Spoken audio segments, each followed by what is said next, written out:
lazy ass. I'm not lazy. I'm elfing. I just want to point out the elf is stronger than you. I just don't. I'm going to leverage some of the old world social encounter stuff that I literally just looked at. Attaboy. As soon as the drink touches the table, it's in Kaz's mouth. We all know this. If you get one success, you get your success with a complication. This could be an increased cost. It could be an embarrassing thing like being made fun of by your uncle. Hello and welcome to our live stream as we go through Warhammer's The Old World Role-Playing Game. Smash that like. We're not live? Did you start a live stream? Subscribe. I'm gonna let you keep cooking over there. I'm not cooking anything. My oven turned off. System shift. System shifting. We're shifting to a system. That's An oven and a fridge. It is in one system weekend? shift. Damn. Yeah, no. Technically, this I is just cursed system shift. myself. Even though eventually we're gonna have an old world play, this is system shift. So with that, good evening. No, that's not gonna work. Cut it out. Start over. I got this, Brad. I got this. Please do. Somebody do. Welcome to the old world. That's all. I like it. I love it. Short. Well, with that, to the point. hello and welcome to System Shift, our show, game, thing, new Segment where new we production, maybe? play new games and Yeah. review them. Yeah. Yeah, let's call it like it is. System Shift is a brand new production by Dead Sons Company wherein we're going to play games that we don't normally play. You've already seen Mothership, and now you're going to see the Old World. Yes. And I can actually officially say you've seen Mothership by the time this comes out because I know it's going out. Mm-hmm. Hell yeah. Awesome, anything. No. Mothership is scheduled. It is going out. It's going to hit the airwaves. Yes. I'm your GM, Brad. Joining me tonight is Erik, Kyle, Justin, and Alex, and we're going to play through Cubicle 7's brand new role-playing game, the Old World Role-Playing Game. Came out about 2 weeks ago, June of 2025. We are preempting this playthrough, and I'm going to caveat this by saying the Game Master's Guide is not yet live. Maybe it's a little crazy that we're playing the game anyway, but whatever. We want to try it. We got this. It's Yeah. Got it. I had to actually put my GM hat on and do real GM work and try to create some things. So this will be fun. What we're going to do is we're going to play through the Old World. It's a very short created one shot that I've written, and we're going to try to highlight some of the big things that go really well, some of the things that are different, and from there, why don't you guys go ahead and just quickly introduce your characters before we jump right into the story. So let's start with Jean-Luc Calmover. Je m'appelle Jean-Luc Combier. Je suis bretonien. Keep it going. Let's see. That's about all the French I've got, but To all of our French listeners at home, I am so sorry for how butchered that was. I'm not. I love you all. I am a Bretonian hedge wizard who wanders between towns and within a certain radius of Bretonia, and I am in Talagod now. Is it Talagod? Is that where we're at? Talagod. Okay. Kind of laying low, but trying to reach out to some of my old contacts. I've recently had a few brushes with some NPCs that we may talk about that were not ideal. So, yeah. All right. Good enough. Are Yeah, you saying this adventure is your fault? it might be. Look, I'm not going to confirm nor deny that the one human in this group is the problem. Therion, why don't you introduce yourself? Sure. I'm Alex. I'm playing Therion Morwin. He's tall and gaunt, with angular elven features and pallid skin. His eyes are pale gray, nearly colorless. He's got long, windswept black hair, fitted leathers that are gray and midnight blue to kind of blend into the rocks and mists. I wear like a scarf, kind of, that blocks most of my face, leaving only my cold, watchful gaze. I come from the coast of Ulthuan. Ulthuan, yeah. I trained early as a shadow warrior, learning patience, stealth, and the art of the longbow. I'm never loud or boastful and prefer to watch, listen, and speak only when needed, which is going to be really tough for me to roleplay that. Though I'm slow to trust, I'm a loyal ally. I value purpose over pride. I lack empathy almost completely, and I'm dedicated to my cause above all else. you'll find no comfort in my company, unfortunately. I'm basically a very stereotypical old world elf. I have no special backstory. So I love that. Honestly, you don't need a special backstory. You just need to lean into it. So that is our group elf, and now let's get to the short and stout and lovely members of our group. Kaz, why don't you go ahead and go next? I feel left out by not being a dwarf now. Carry on. You should be. The dwarf's not the best. Kaskin Roggenson. He's a slayer. He's from Carrick Cadron, and he did something that he kind of regrets, but took the Slayer's Oath and is looking to fend off, get a mighty doom, and he is in town just to drink and see what else he can find.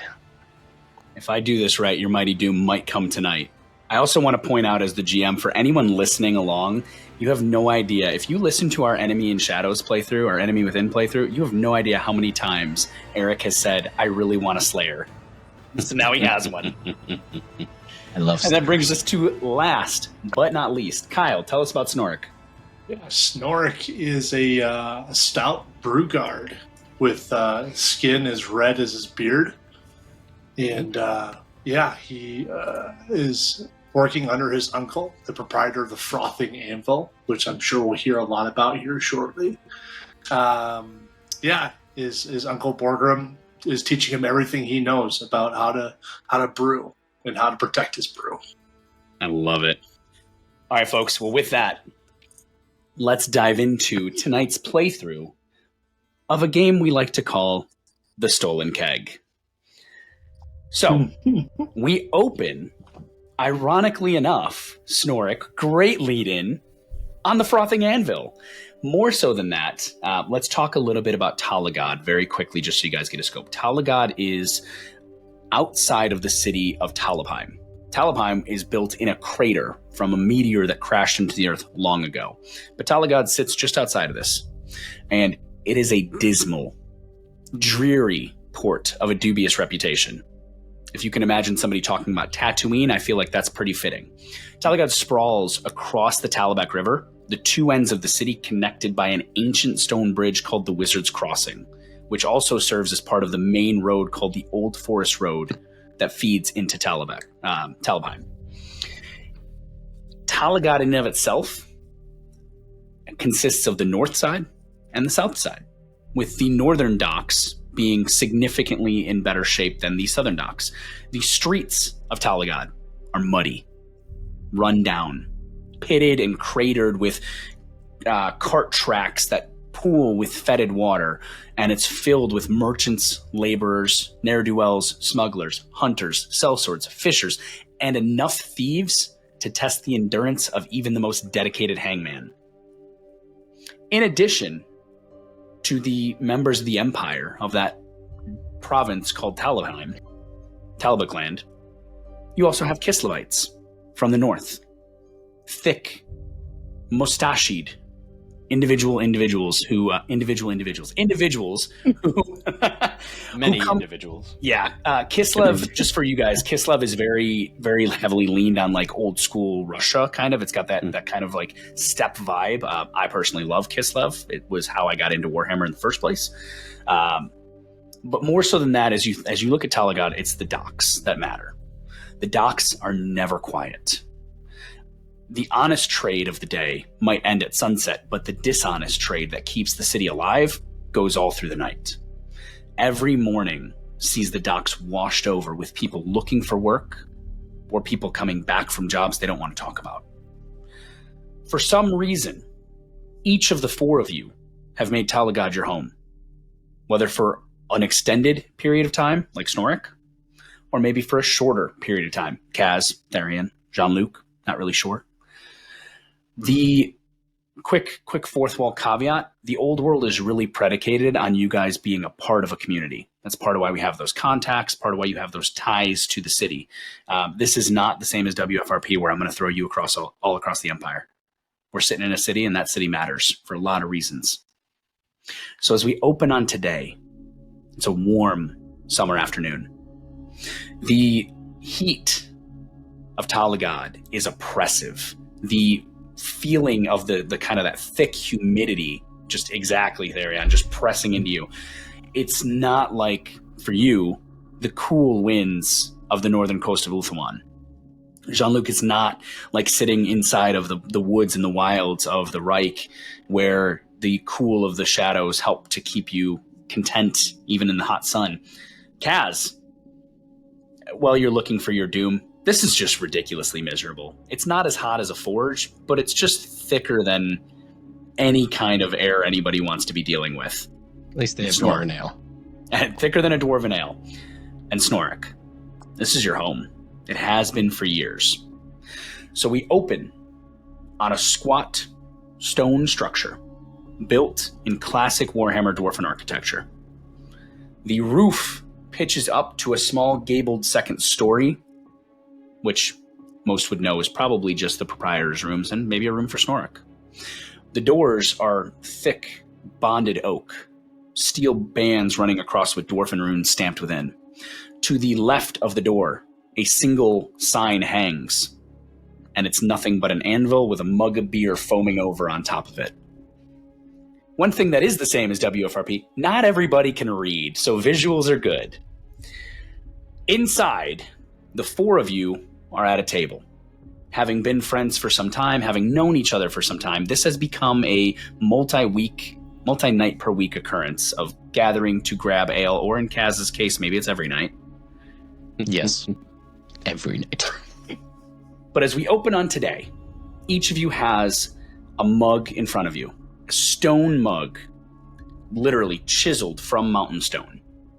The ale within is a crisp red color. Every sip burns the whole way down as if you're drinking whiskey, but it's carried with it a sweet aftertaste. Quite honestly, it's one of the best beers you've ever had. Snorik, Damn right. you know that this is nowhere near the best beer he brews. I do not like this beer. Oh, grow a beard. Do you have any wine? One of those. Wine? There's enough wine coming from your mouth, Jean-Luc. Bravo. Bravo. As you say that, knowing that you're jesting, having been here multiple times, knowing there's not a drop of wine in the house, from behind the bar, a rasping voice emanates from a stout dwarf, stouter than many dwarves you've ever seen. He's half again as wide as Snorik is, his shoulders filling the space that he walks, and he carries in his arms a thick banded cask that he walks by, and as he does, he's just opening the valve and filling drinks as he goes. And as you talk about wine, Jean-Luc, he goes, "All right. Go back to your southern lands if you really want your fruity little vineyards, your fruity little wines. That's not what we have here. You know that, Jean-Luc." But it's so far. What? If you start today, you might make it by the end of the month. Fine. I just drink. That's the right response, and he fills your cup up as he keeps going. This is Borgrin. Borgrin is not only Snorik's uncle, but he is also the owner and proprietor of the Frothing Anvil. He stands of an average dwarf height, but again, very wide. His beard is tightly bound into a triple braid that comes down and is tucked into the leather apron that he wears, that is embossed with the same frothing mug on top of an anvil. Borgrin lets you drink, not for free, because dwarves don't do that, but for cheap, because he knows that you're good friends with Snorik, and he knows that the four of you are there every day. Or, again, a couple times a week. As he walks by, he looks at each of you and he says, "All right, what you need? Anything new in the world? Anything different? And he touches the side of his nose. He goes, "I got a new ale I want you all to try. I think I'm gonna submit it into this year's annual ale festival, the Brewers Fest, coming up next week." Kazkin peaks up his interest. I'm definitely up for trying. I figured you might be. Snorik, run him back for me, will you? Grab the little one. It's the little guy. It's the taster cask. Sitting right in front of the big guy, but don't get the big guy. Aye. Unless you want to lose the big guy. So Snork, you make your way through the bar. The bar itself is squat. It's square. It's like many things in the Warhammer realm, it's dwarfen, so it is efficient. The bar runs along the right side of the room and is just a single straight line with a little tiny L shape that the bartender can walk in and out of. At the back of the room is the door to the storage rooms. Snork, as you walk in, you know that the storage room is filled with 3 cart-sized casks of ale.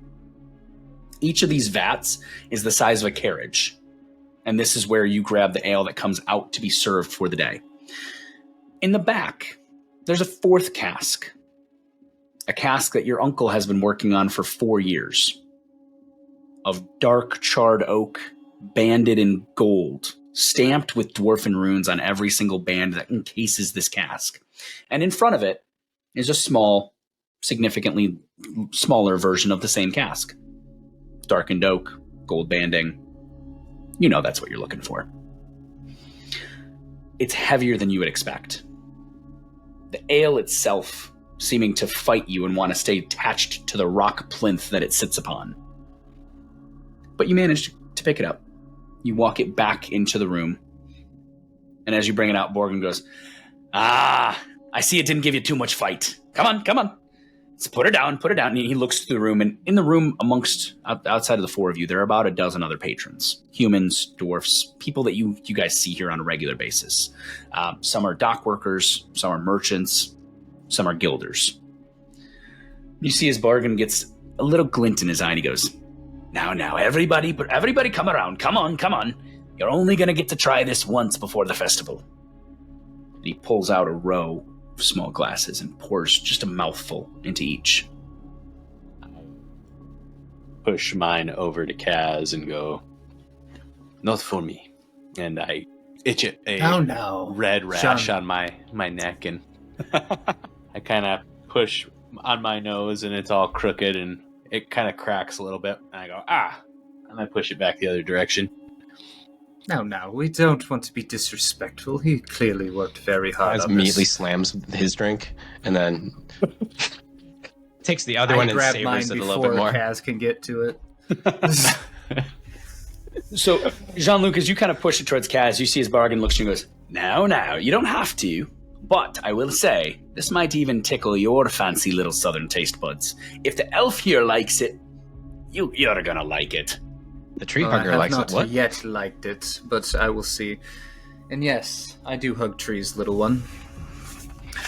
See, we always knew they did. We always knew. How else do the trees get so darn tall? They're always over there giving them all their love. I look over it's at a lot him more comforting than a rock. I look over my shoulder and kind of hunch down. I'm scratching him like, you know I don't like new things. I do. However... Is your neck always red? Do you always have... Okay. I have an itchy rash that's just always there. He's had a rash. Okay. That's your... Okay. Snorrick knows. This ale has been brewing longer than you've been in Talagaad. I've been prefacing this for my comeback victory. And he starts going into this diatribe and just waxing poetic. He goes, 4 years ago, I was first allowed to enter the Brewers Fest after the city had originally said no dwarves ever. And I had to lobby, and I had to fight, and I had to push my ale forward and make my case to why dwarves should be allowed to compete. And you know what happened since? Jean-Luc, I have won 4 years in a row, and I brewed this beer 4 years ago with the expectation of being the first ever 5-time brewer. How close is the tap of the beer that I'm used to drinking? It would be behind the bar, over his shoulder. I'm going to start reaching past him with my cup toward that and see if I can tap my own beer. You can something reach. I'm used to. You can reach. You're tall enough. I'm not going to break eye contact. I'm just going to look at him and I go, shh.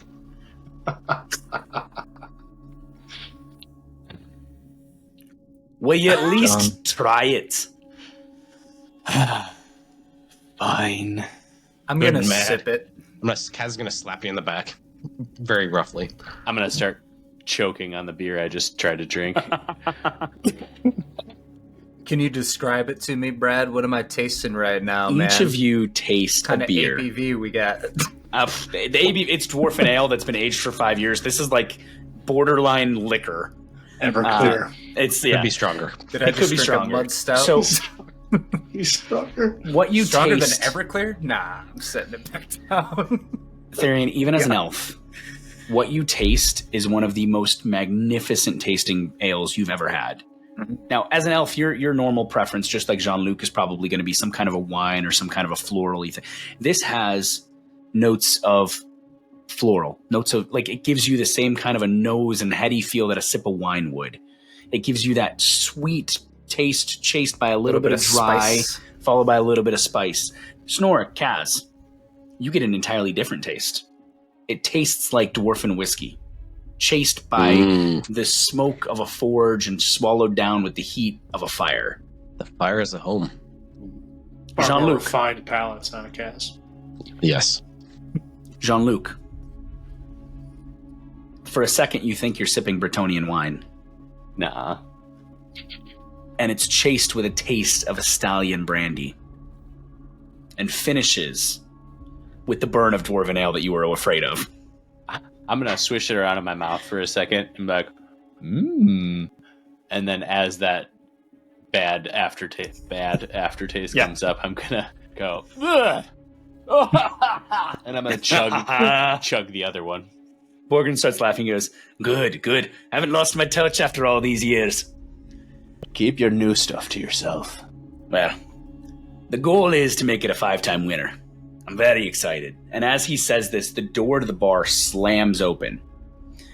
And in walks a elongated, drooping nose, sallow-chinned, floppy-necked, wrinkled man, flanked by 2 guards of the Talagod. Mm-hmm. And the voice leans out, and Snork, you know this man. Helmet.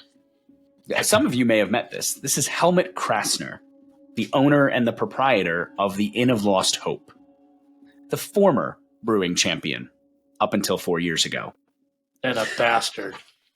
A little Helmet Easter walks egg. in and goes, His name's Helmet? his name is Helmet, Helmut. Bro.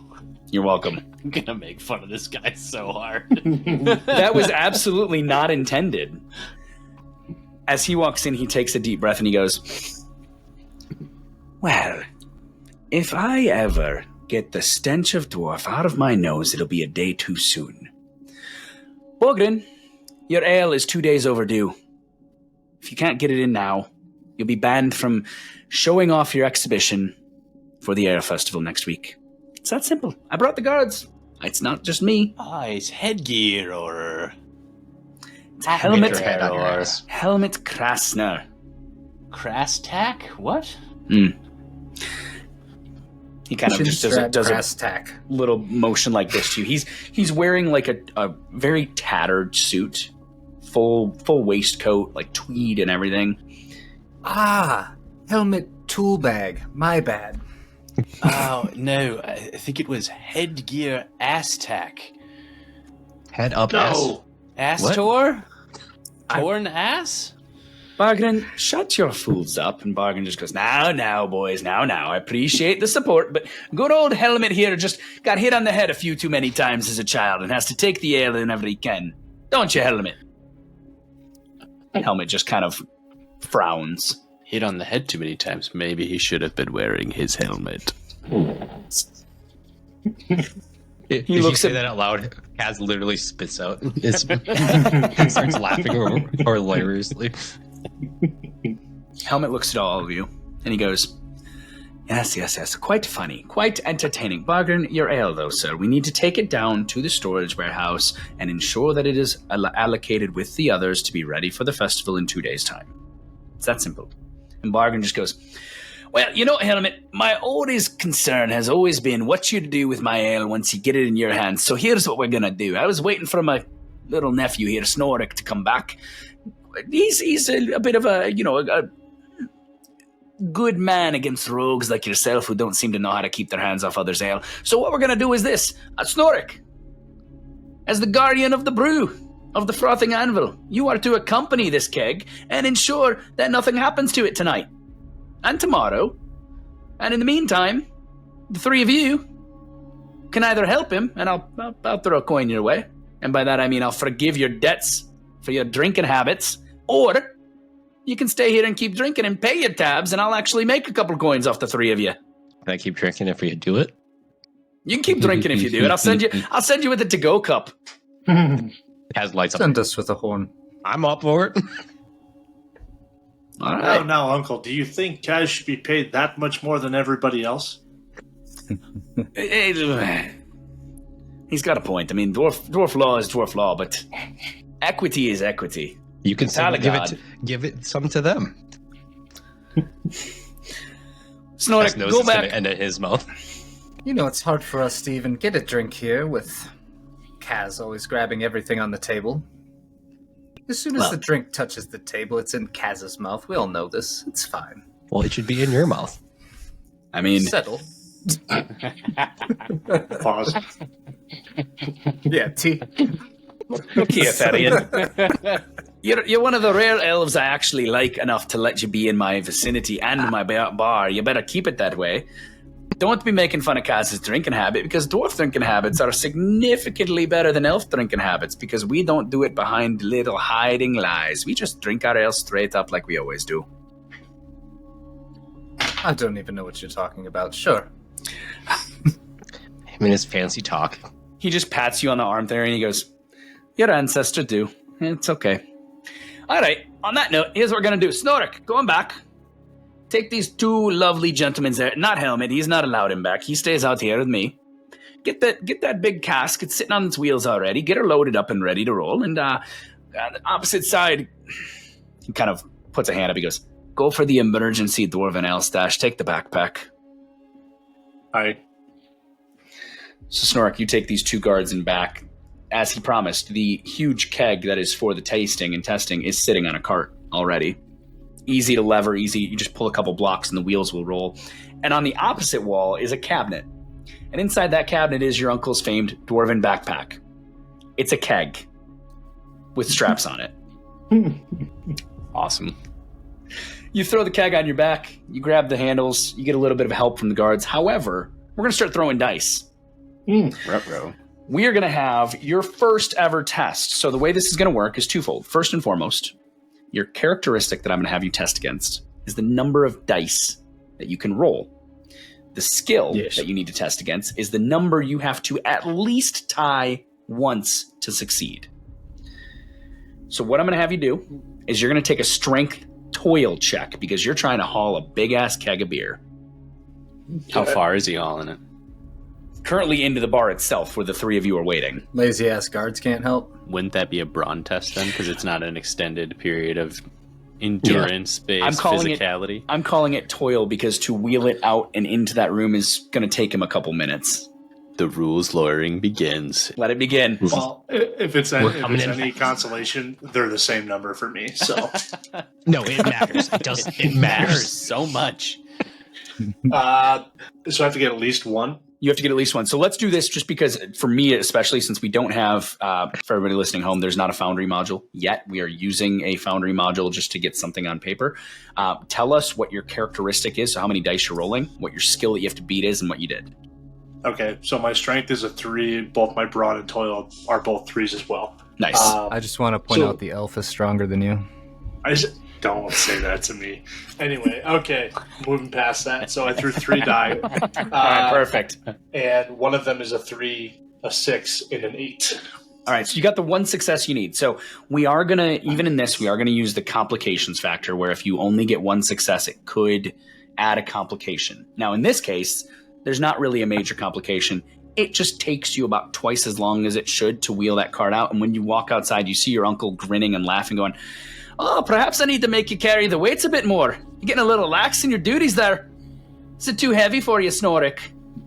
So complications come into play when you get just one? Complications come into play when you get anything from 0 to 2. So 2 is, and I say 0 to 2 because 2 is a full-blown, if you get 2 success levels, that is success, just plain and simple.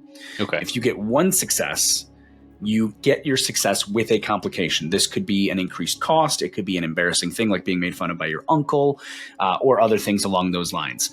If you get 0, you don't get any successes. However, even as the GM, if you rolled 0 successes and I threw a complication out there as part of your failing, that's allowed as well. And then there's benefits for getting more, right? Yes. So if you get 3 success levels, if you get three successes, it's an astounding success, which means that it could happen to go faster. It could take less resources, less money, etc.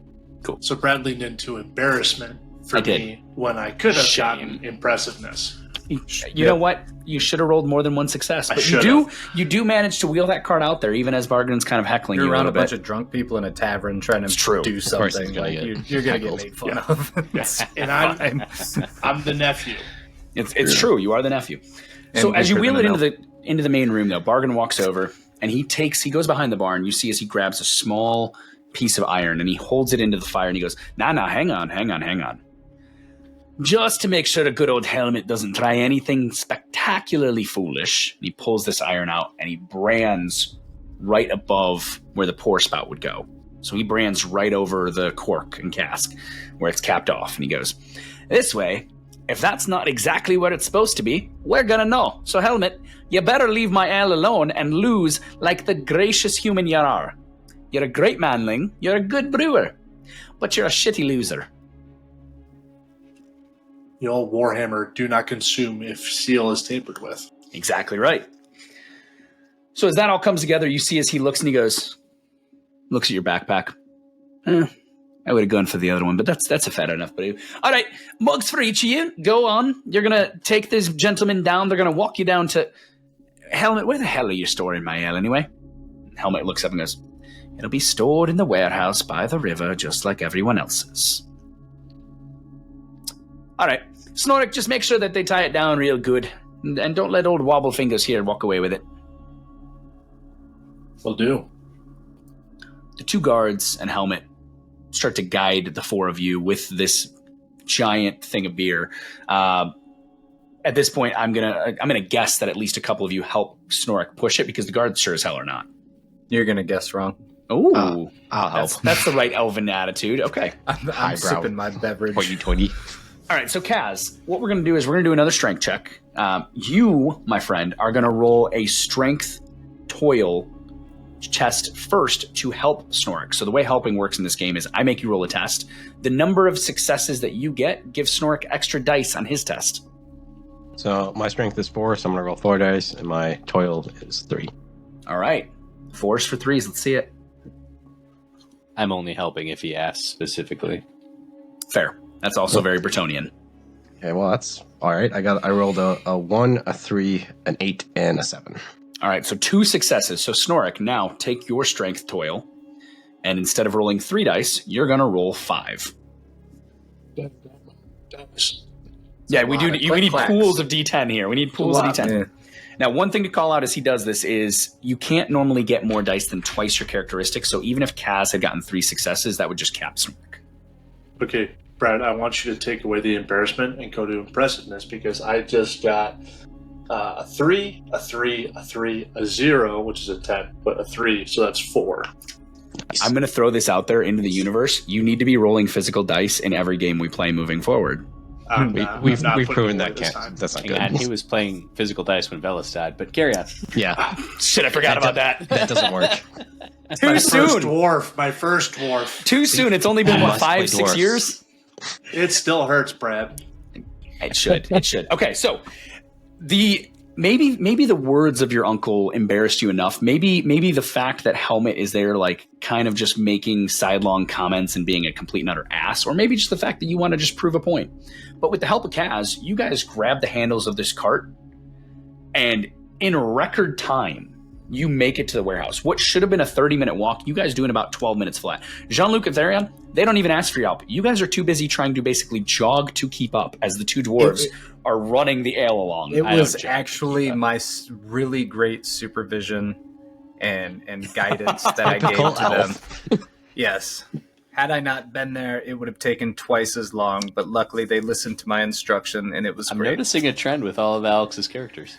But in this particular case, Jean-Luc agrees. Yeah.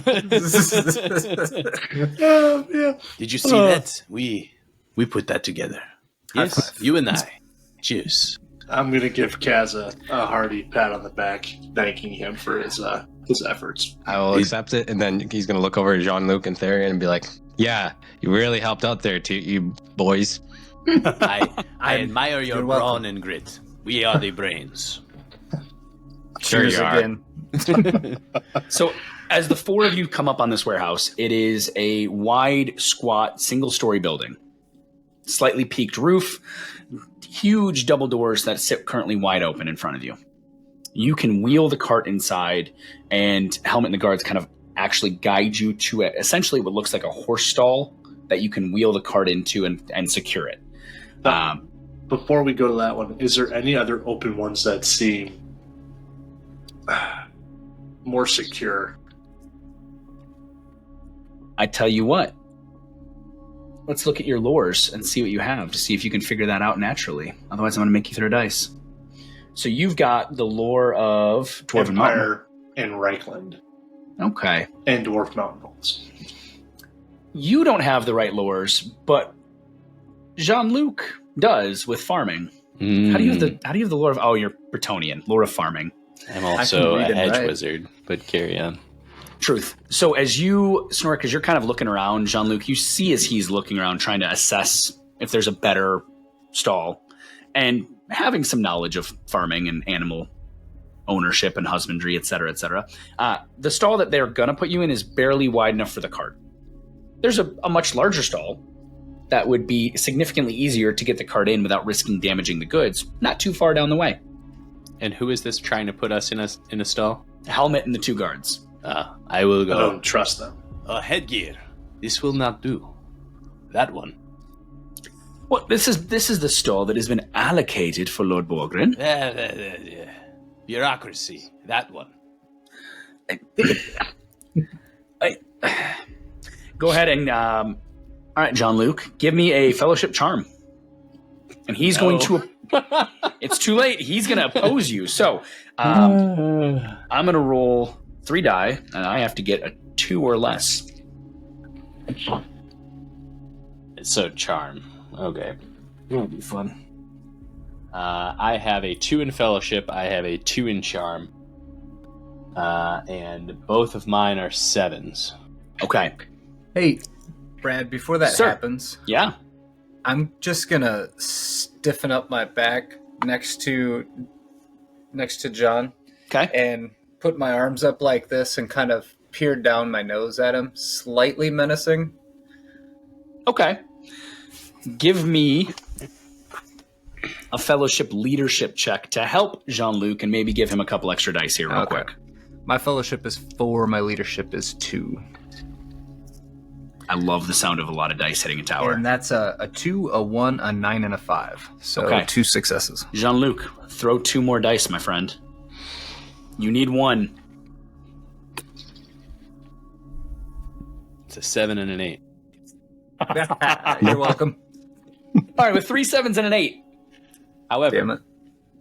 However, sir, I'm gonna spend a fate. you got to spend the fate. Did Borat just join the chat? Are you gonna make it They're glorious? walking, I think. So you're gonna. So all Hang on, right, let's hang talk on, about fate. So you hang can on. spend fate to make a test glorious, which will allow you to re-roll all failed rolls. You can use it to take a second different action on your turn, or to act as a rear guard to allow your friends to escape. You can burn a fate to Yes. succeed outright. I don't think I'd recommend that as your GM. I'm not gonna burn it. I'm just gonna Okay. spend it. All right, make it glorious. So glorious test means everything you failed, which is All 4 of these dice that Yep. I just failed rolling have a second chance to Just- not be Kyle's dice. there it is. Wait, those look like mine. Is your fellowship only a 2? Correct.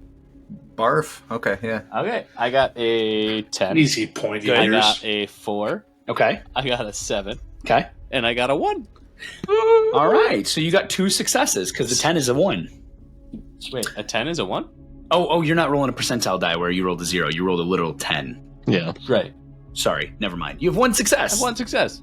Perfect. That's better than my 3 failures. So as you say all of this, you see his helmet just kind of goes, whatever, mock the documents and get him into that stall over there. It'll be perfectly fine. Lord Snorlax, if you would be so kind as to move this cart into that stall over there, sir. Now, inside this warehouse, I call them stables, but it's really just like docking spaces. The interior of this warehouse has been obviously built up for this festival. All 4 of you know the Ale Festival. It is a summer festival. It happens every year in Talagod. It's a huge event. Brewers from all over the country come in, and all over from like outlying cities come in to show off their wares and try to win the prize money. So the winner walks away with 5 crowns, in addition to a little, like, kind of a golden mug kind of a thing. Most people end up selling the golden mug, but in your case, you see that the interior of the space has been built to create almost like a convention center style stall space. And you can easily move the cart into the larger stall across the way. Wheeling it in is no effort. Turns in nicely, you're able to set her down. There are chains that are meant to be connected to the cart with a lock and a key. The key sits in the lock. It's meant so that you can take it and ensure that your product can't be wheeled away. That's standard safety measure. So Snorik, gentlemen, you guys get the cart in place. You run the chains. You throw the lock. You have the key. Snorik, where do you put that key? I would have a small pouch on my belt line that I would put it in, and then tuck that pouch into my belt, so it's not hanging over and it's against my body. Okay, so you tuck the key into a pouch, which you then fold inside of your belt. So, okay, perfect. All right. With that, Helmet looks at each of you and goes, fine, are you satisfied that your product is safe and sound? If so, can we please make our way out? It is time We were watching it. Yes, but no one is allowed inside at night, not even me. We close the doors and there are patrols that go around the outside of the building all night. You will be allowed to join them. Is there ale? The ale is here, locked up. But however, your friend seems to have some on his back as well. Oh, yes. He looks historic. Damn dwarves. Man, The days when you were not allowed to participate were better days. What'd you say? Easy, hairnet. All right. With that, you all make your way out of the warehouse. The large doors are thrown shut. As I'm walking out, I'm pulling out my great axe, and I'm just kind of like going like this and drawing a little bit of blood, a drop of blood on my thumb. Okay. Looking at the beaked face man. Looking at Helmet. Helmet looks at you and goes, please. Say that again. You don't want to end up in jail either. Come on. I care not for your jail. Oh, fair enough. Fair enough, Master Dwarf. You will do what you so choose. But, as all of you leave, the doors slam shut. The 2 guards that are with Helmet throw 2 massive iron bolts, run a key through a lock, and one of them takes the key and puts it inside of his jerkin. The guards look to each and go, right, well, feel free to help walk the perimeter all evening. It's going to be a long, boring night. There always is every year. The other guard goes, yeah, nothing ever happens here. It's almost, I wouldn't mind a little bit of action. The other guard punches him and goes, shut up. This is the easiest posting you're going to get all week. I stare at them both flatly. You've jinxed it. We're doomed. Good. So, gentlemen, the building itself, it's about 40 feet wide, about 80 feet long. You can easily walk the perimeter, find a place to post up. It's really going to be up to what you guys want to do here. Should we split the party and sit on the opposite corners? Day 1, split the party. Split the party is always the answer. I say we split the party 4 ways, each sit at one of the corners. I choose the comfiest corner. When you get to that corner, there's already an elf posted up. And his name was Therian. Dun, dun, dun,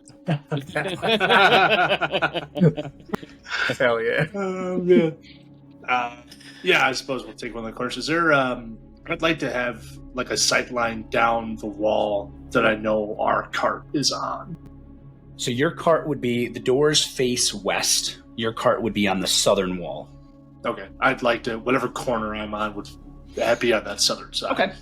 So you're on that one. Got it. We're gonna take a little scratch map fun here. I'm just gonna draw something up so you guys can actually see it. Unless it's the comfiest corner, I'm going to take the one opposite of Snork. Actually, we don't. I take that back. We don't even need a scratch map because it's just going to get more confusing. Okay, so Snork, you're going to end up in the. Are you by the main doors that just closed, looking down that southern wall? Yeah, you're in the southwest corner. Got it. Who's going into the? I don't care what corner I'm in, Brad. Just put me in a corner and tell me what happens. Okay. Nobody puts Jean-Luc in a corner. Except apparently, I put Jean-Luc in the northwest corner. So Therian and Kaz. You got the other side. So Therian, do you have a preference, sir? What do I got? Northwest or northeast? Is that northeast or southeast? Well, I already told I'm going to be opposite Snork, so... If you're opposite of Snork, then you're in the northeast, which means Therian, you're in the southeast.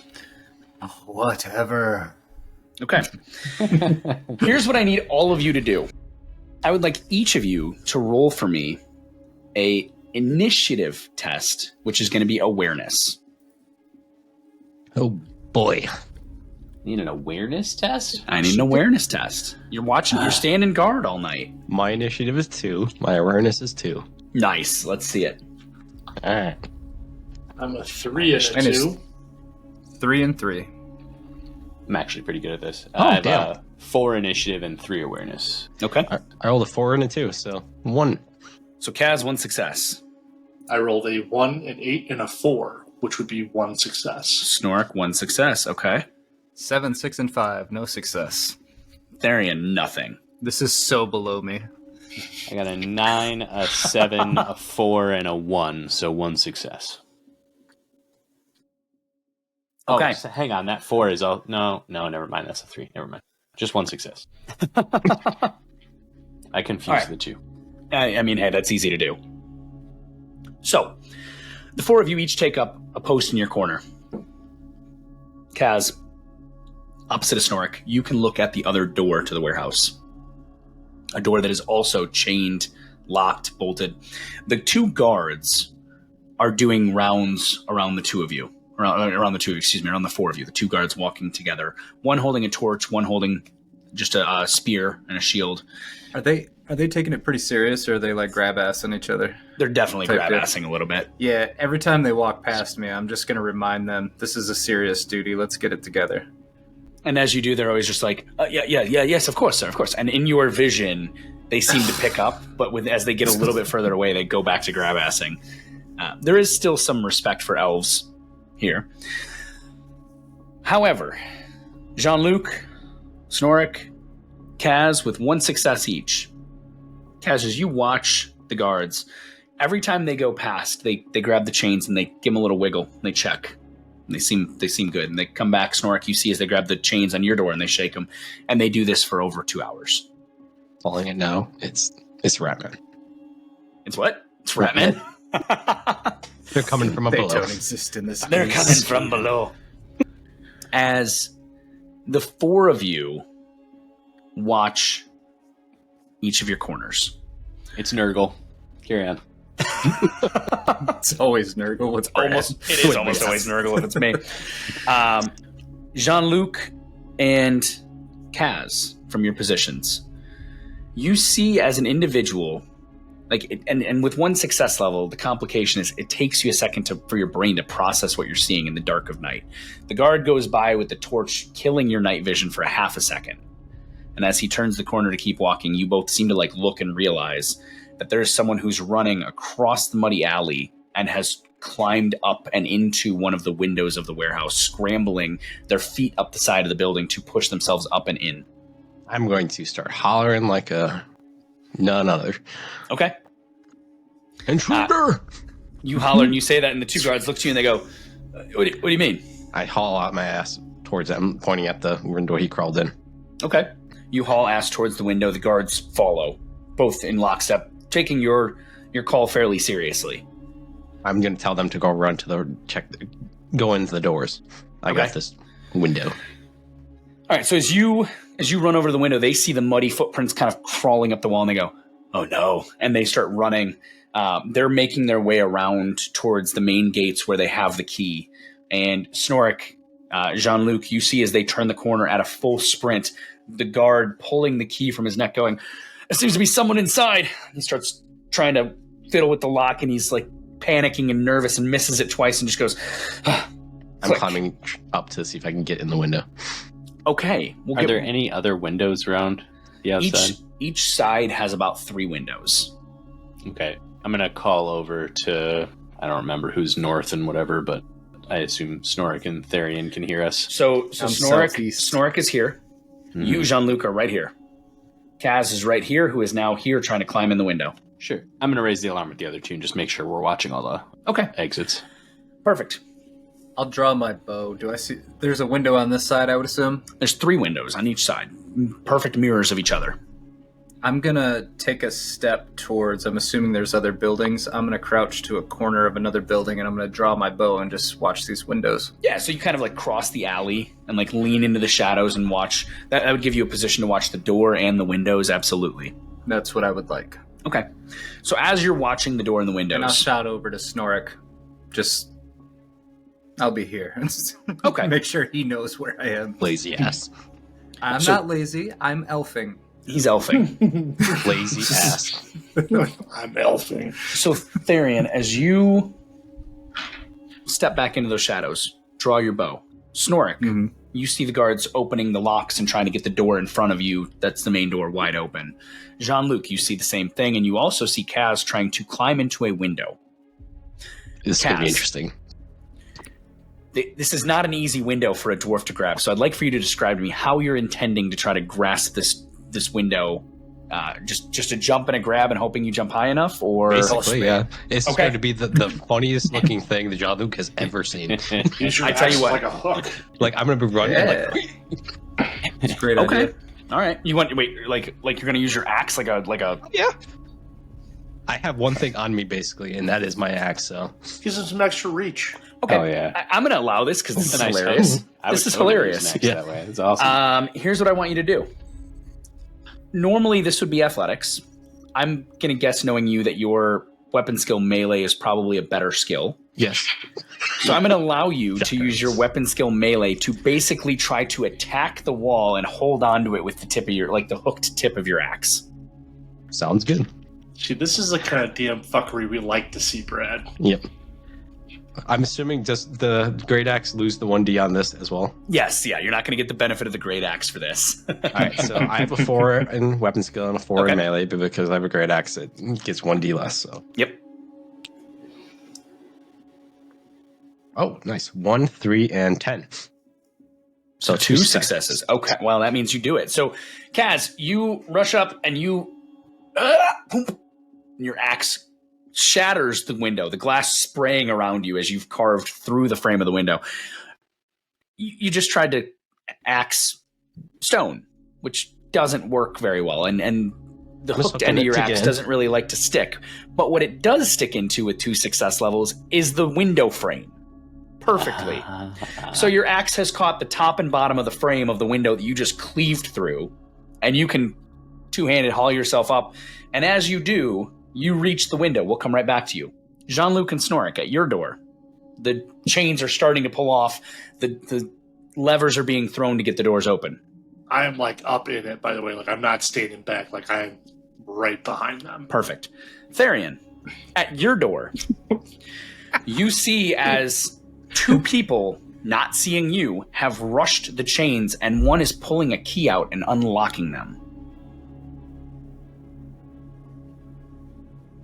I'm going to give you a moment to think about what you want to do here. We don't. He doesn't recognize this person. No, they are garbed in all black with bandanas across their faces and hoods pulled up high. That couldn't be any more clear. Carry on. There you go. Bandits. While I'm standing outside, kind of covering a corner, looking down 2 streets, I'm assuming. Yep. I would like to start casting. Ooh, Start your channel, my friend.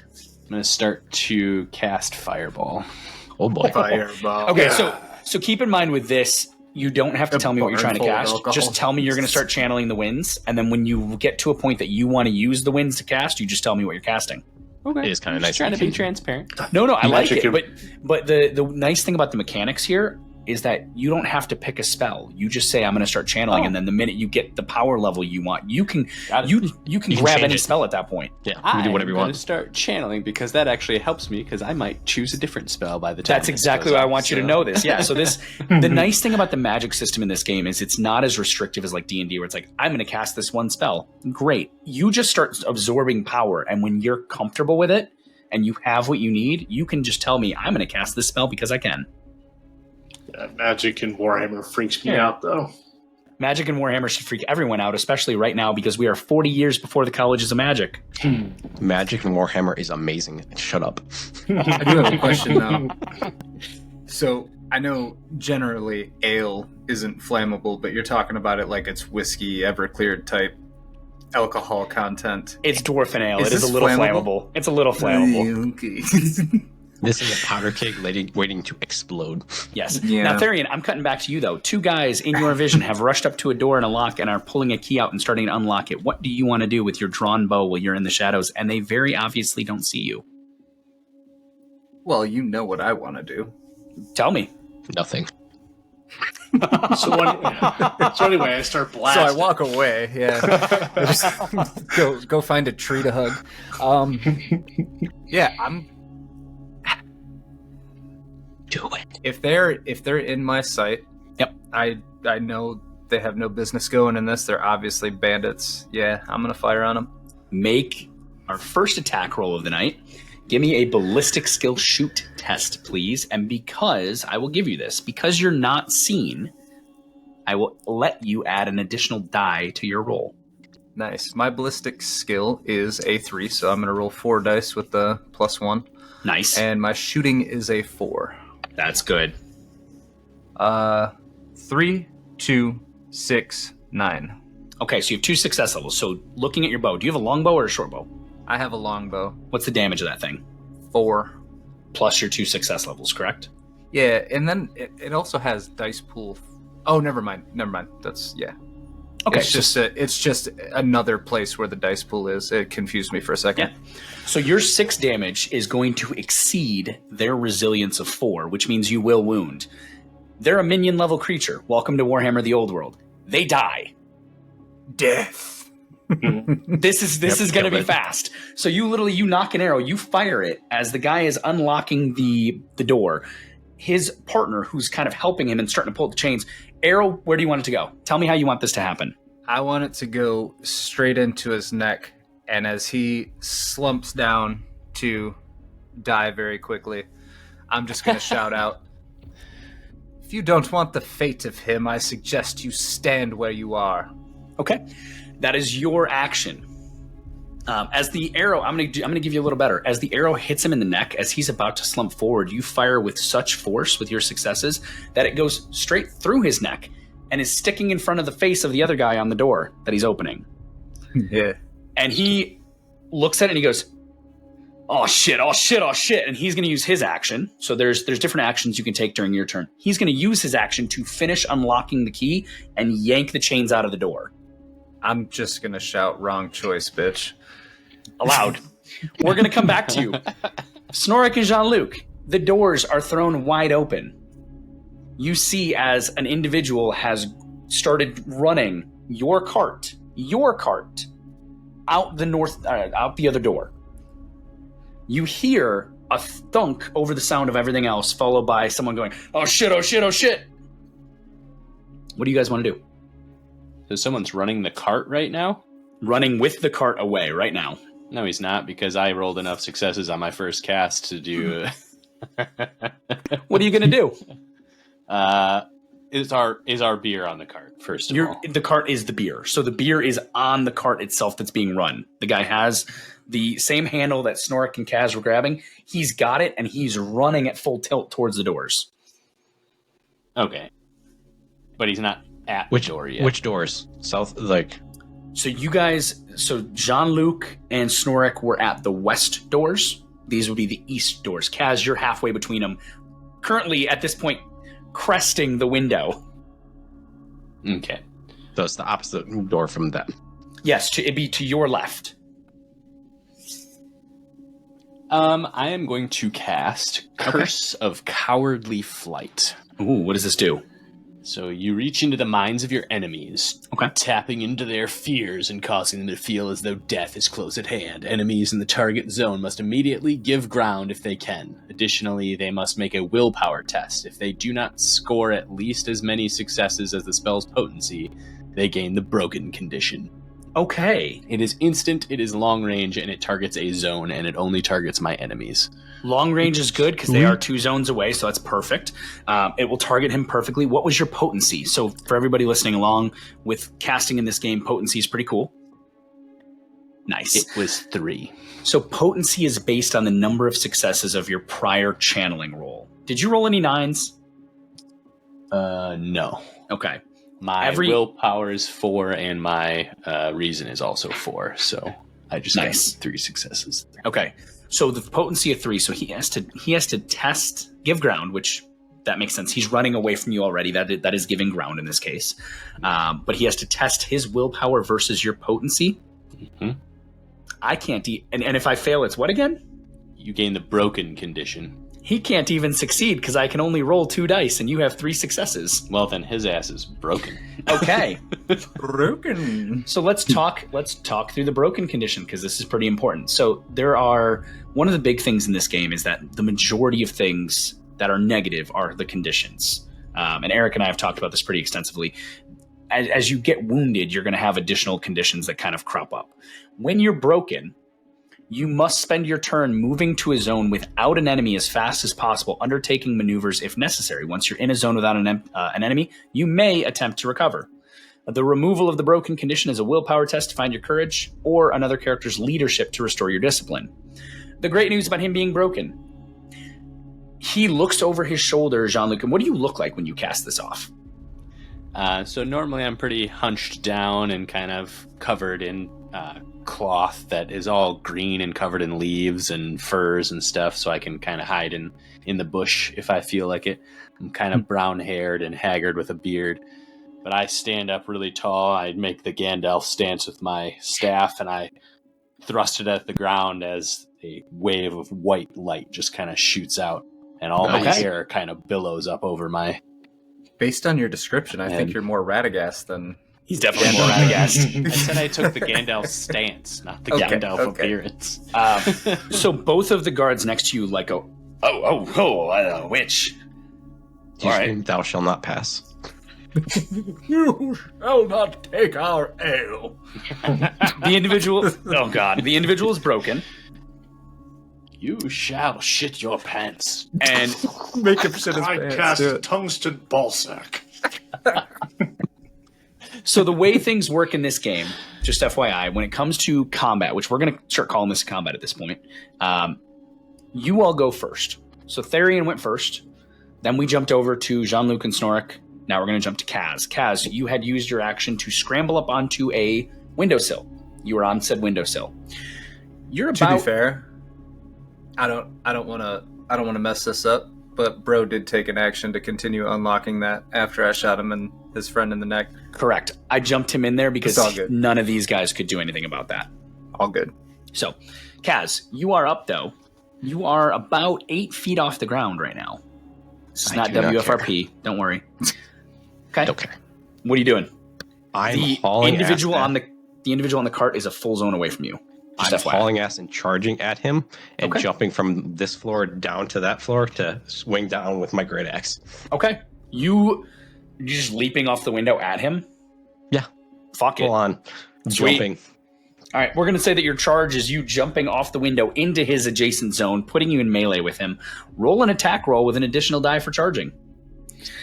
And he's going to try to use athletics to dodge.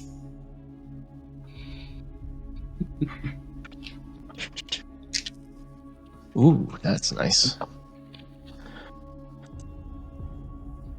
I just rolled 666. I'm sorry. I rolled 3, 2, 1. Number of the beast. All right, 3, 2, 1. So what's the total damage of your great axe? It is 7 normally. Plus 7 plus 3, so it's 10? 10, yeah. Oh yeah, his resilience is still a 4. Does he have armor? Nope. Okay, damn. No armor. Resilience is 4. You just did 10 damage. Minion, how do you want to kill him? I'm just going to just right in half. Okay. So Jean-Luc, as you make this guy look afraid, he looks over his shoulder, goes, oh, and starts. It looks like he's about to sprint through the doors. And then comes this like rolling ball of muscle as Kaz leaps off a window and just cleaves him literally in half. The body parts falling apart. As this happens, the doors open and the last guy goes, There's a and last just guy? freezes in place. The guy at the door. The guy who unlocked it on the Is Therian it my side. turn yet? Oh, he would have been broken too, by the way. No, because he was in a different zone. Oh. He was outside the doors. So Therian had Weak. 2 guys in his zone. You had to deal with that guy. So he opens the door, though, and he just looks at this and he goes, nope. I just holler loudly. Okay. I guess it would be the 4 of your turns. So the nice thing about turns here is there's no order. It's just you guys are up. Who wants to go first? As he's sitting here, hands up, going, nope. I'd want to run right up to him and if I can make it all the way to him. Yeah, you're Get to 2 him. zones away, so you could use your action to run up to him, yes. Yeah, I would like to run up to him Okay. and then get close to him. I can't do anything else other than speak to him, but be Yep. like, who sent you? Didn't And say don't bother lying. Who sent you? Didn't say a name. Just asked us to take this to a place. I'm going to use outside my of town. turn to run up behind him and kick him in the back of the knees. Okay, Force give me a him to his melee knees. check. Just give me an impromptu. Don't use your axe. Just give me a melee check for improvised attack. I can tell Eric hasn't had combat in a while. Yep. He's so giddy. I love it. I rolled a 10, a 3, a 7, and an 8. Okay, I'm not letting him oppose you because he doesn't Yeah, realize but what you're half. doing. So you kick him in the knees and he falls to his knees. He's like, I'm telling you what I know. Does he look like a bitch? Yeah. Yeah. So he kicked down in the dirt. He pulls the mask down. He looks like he's like 17. And he looks at you and goes, the guy just said if we take this thing out of town to this place out east, he'd pay us coin. Like, what? How am I going to say no to that? Hey, Brad. Yeah. Seeing that the dwarves have this handled, Yep. I'm going to take a quick scan of the scene on this side, and Okay. then I am going to kind of walk along the side of this building to make sure that the ale is in my sight. Okay. So And then I'm going to post up and knock another arrow and post up and just watch that cart. Okay, so you kind of move along the side of the building you're on and find another position to take a different vantage, moving yourself Yeah. out of where you had been. Perfect. I'm going to walk up with my dwarven allies, and I'm going to leverage some of the old world social encounter stuff that I literally just looked at. Attaboy. And I need to look at what my fellowship and stuff is. So I'm going to use awareness, I think, to scrutinize. Sure. And scrutinizing is basically I use my awareness to study a character's behavior, or I could also use charm to convince them to open up. Good. And they would oppose with willpower. Correct. And if I succeed, I get to maybe ask you questions depending on how well I do. You do. So feel free to scrutinize, and I will roll his 2 dice of willpower. So I have initiative of 4 and awareness of 3. I'm actually going to give him -1 die to this roll, so he gets 1 die on this willpower roll. So if it helps any, I'm putting my axe to his neck. I can't give him 0 dice, or I probably would. Okay, so I got a 9, a 5, and 2 3s. So that is 2 successes. I rolled a 9.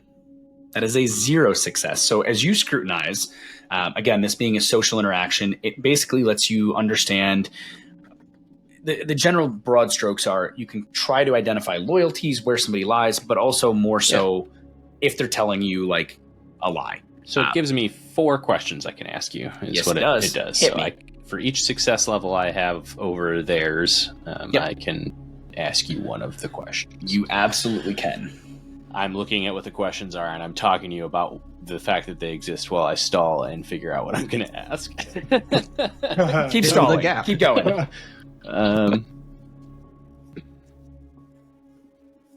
What could I offer the NPC to help persuade them to do what we want? Maybe pulling the dwarf's axe away from his neck as he's looking at it with a lot of fear in his eyes. Ah, yes, the gift of keeping one's life. Yeah. It's a good gift. And then, I guess, Spiritual what? Santa Claus over here. I don't love these questions. They're all going to be basically the same answer, I feel like. But You can also make up your own if you don't want to use what's written there. It's just an idea. Yeah. yeah, I'm just trying to figure out. I mean, I guess, do I get the sense that he is telling us actually everything he knows, or is he holding out on us still? You get the sense that he is a very afraid teenage kid who took a job for money and is telling you everything he knows because he has an axe to his neck. Is it everything he knows or everything he thinks he knows? That part you can't tell with this. Okay, fair enough. I'm gonna put a hand on Kaz's shoulder. Perhaps a softer touch is in order. I'm going to remove my axe, but I'm going to accidentally give him a little nick. Mean. He pees a little. I'm going to be like, oh, Problem come solved. on. Problem solved. It's over. First one to pee. He just kind of like Go rubs ahead. the blood away and just looks down and goes, "Ah." Seeing that there's a little of his blood on my axe, I'm just going to wipe it on his back. You do, and he's like cringes immediately as the steel touches him. I think you should take us to wherever you were going to take Master Snorrick's ale. I didn't ask a question. Yeah, but and he like pauses. He goes, "Are you gonna kill me?" It depends on if you are taking us where we can figure out who else we should punish for this trespass. Oh, okay. Yeah. I'll take you there right now. I mean, it's a couple hours away, but yeah, we can be there by almost probably sunrise. So we gonna have to take leave this- the ale unattended. Leave the, I was going to say, you to pull us away for a few hours. We can Split split the party. We could just take the ale with us. We could, but they wouldn't like that. Leaving the hold. We What could go happened to- inform your uncle? Was it your uncle? Yeah. Bargain is his uncle. Yep. Yeah, we Yeah. need guard reinforcements to We watch do. this. I say, yeah, maybe getting the uncle involved and then potentially getting more guards would be the answer. And then take an empty ale barrel as a diversion. Yep. That's a I pretty like good where your idea. head's at. Yep. Okay. As a diversion. I don't like that the elf had a good idea. You fell for my diversion. I don't like that the elf had a good idea. Well, of course, the elf has the idea of the diversion. I mean, it's elf. It's treachery. We kicked Exactly. this teenager down the street to dare get you. Bargrim informed of what happened. Okay. I assume Bargrim's gonna either take up some guard duty on his own or hire some people or something. I'll And do then you one we'll- better. As this is all happening and you guys have this kid bundled down, the guards at this point have taken the initiative of recognizing that this happened on their watch. They are grabbing their resources, a watch captain, sergeant, etc., and a whole command of 5 individuals. They're also going to grab Helmet and they're going to grab Bargain. So Bargain. As they do so, they look to you and they say, you 4 keep an eye on this. We're going to go grab everyone we need, and we're going to get this all locked down very quickly. Takes about 45 minutes. They come with Helmet in tow, with Bargrin in tow, with 5 additional watch members in tow. And Bargrin is rattling up a storm. He goes, I knew it, I fucking knew, Helmet, you were going to try to find a way to take my ale and get it out of here, and this and that. No, of course not. You can't even give me 24 hours to... You frickin' manlings. Helmet, on the flip side, is going... I had nothing to do with this. I was at my own inn. How would I have any? Look at the 4 of them. They've got some prisoner there. Ask him if he even knows who I am. All right, you. Kid looks at Bargain. Yeah, you know this guy? No. Are you sure you don't know it? Hey, Kaz, why don't you put a little... Oh, you already did. Look at that little nick on his neck. Oh, You could have gotten someone else to hire it. I point at the pee in his pants. oh, he beat his... Oh, poor little manling boy. Wait a minute. You're just a little beardling. You're not even full grown. God, Helmet, you're getting kids to do your work? What's wrong with you?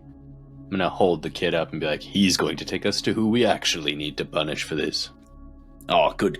Excellent. Well, I, at this point, am not letting my own ale out of my eyes for the rest of the evening. And he takes a pipe out and starts smoking it.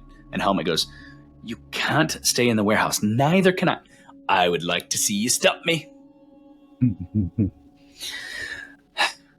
Borgrin, we will both sit together through the night. We have 5 additional guards. I'm assuming, and he looks at the body that has been cleaved in half. He goes, oh my God. Ugh.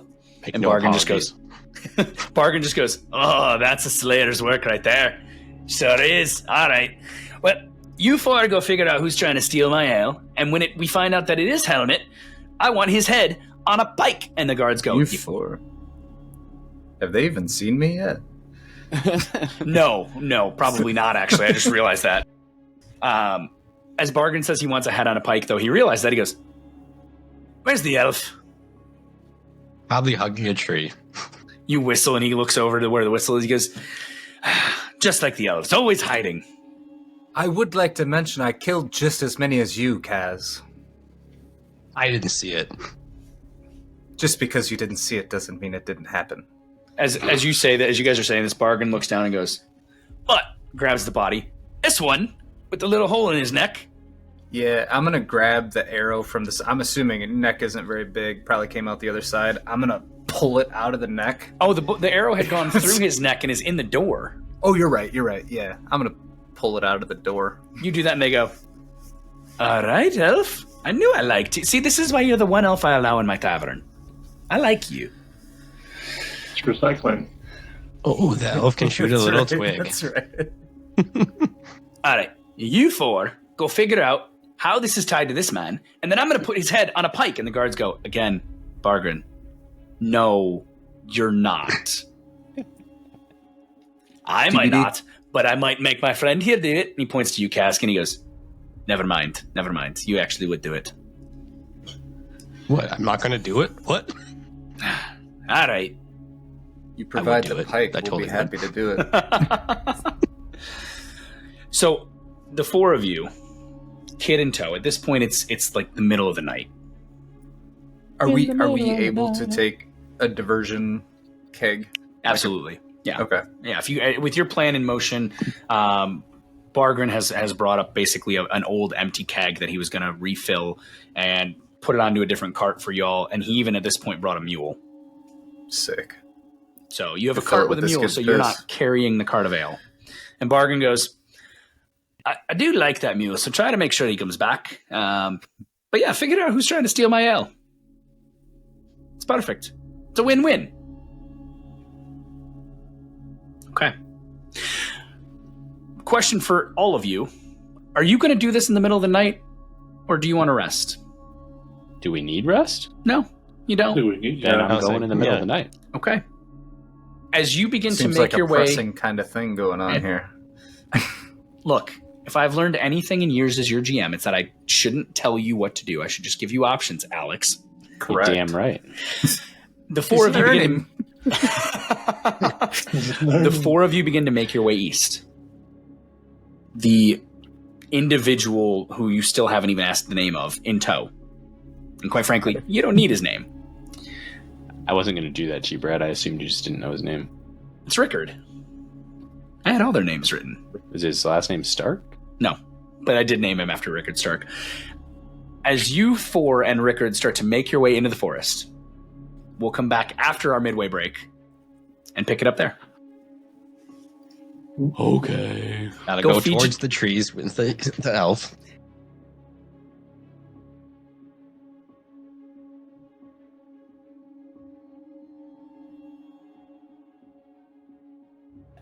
Thanks, babe.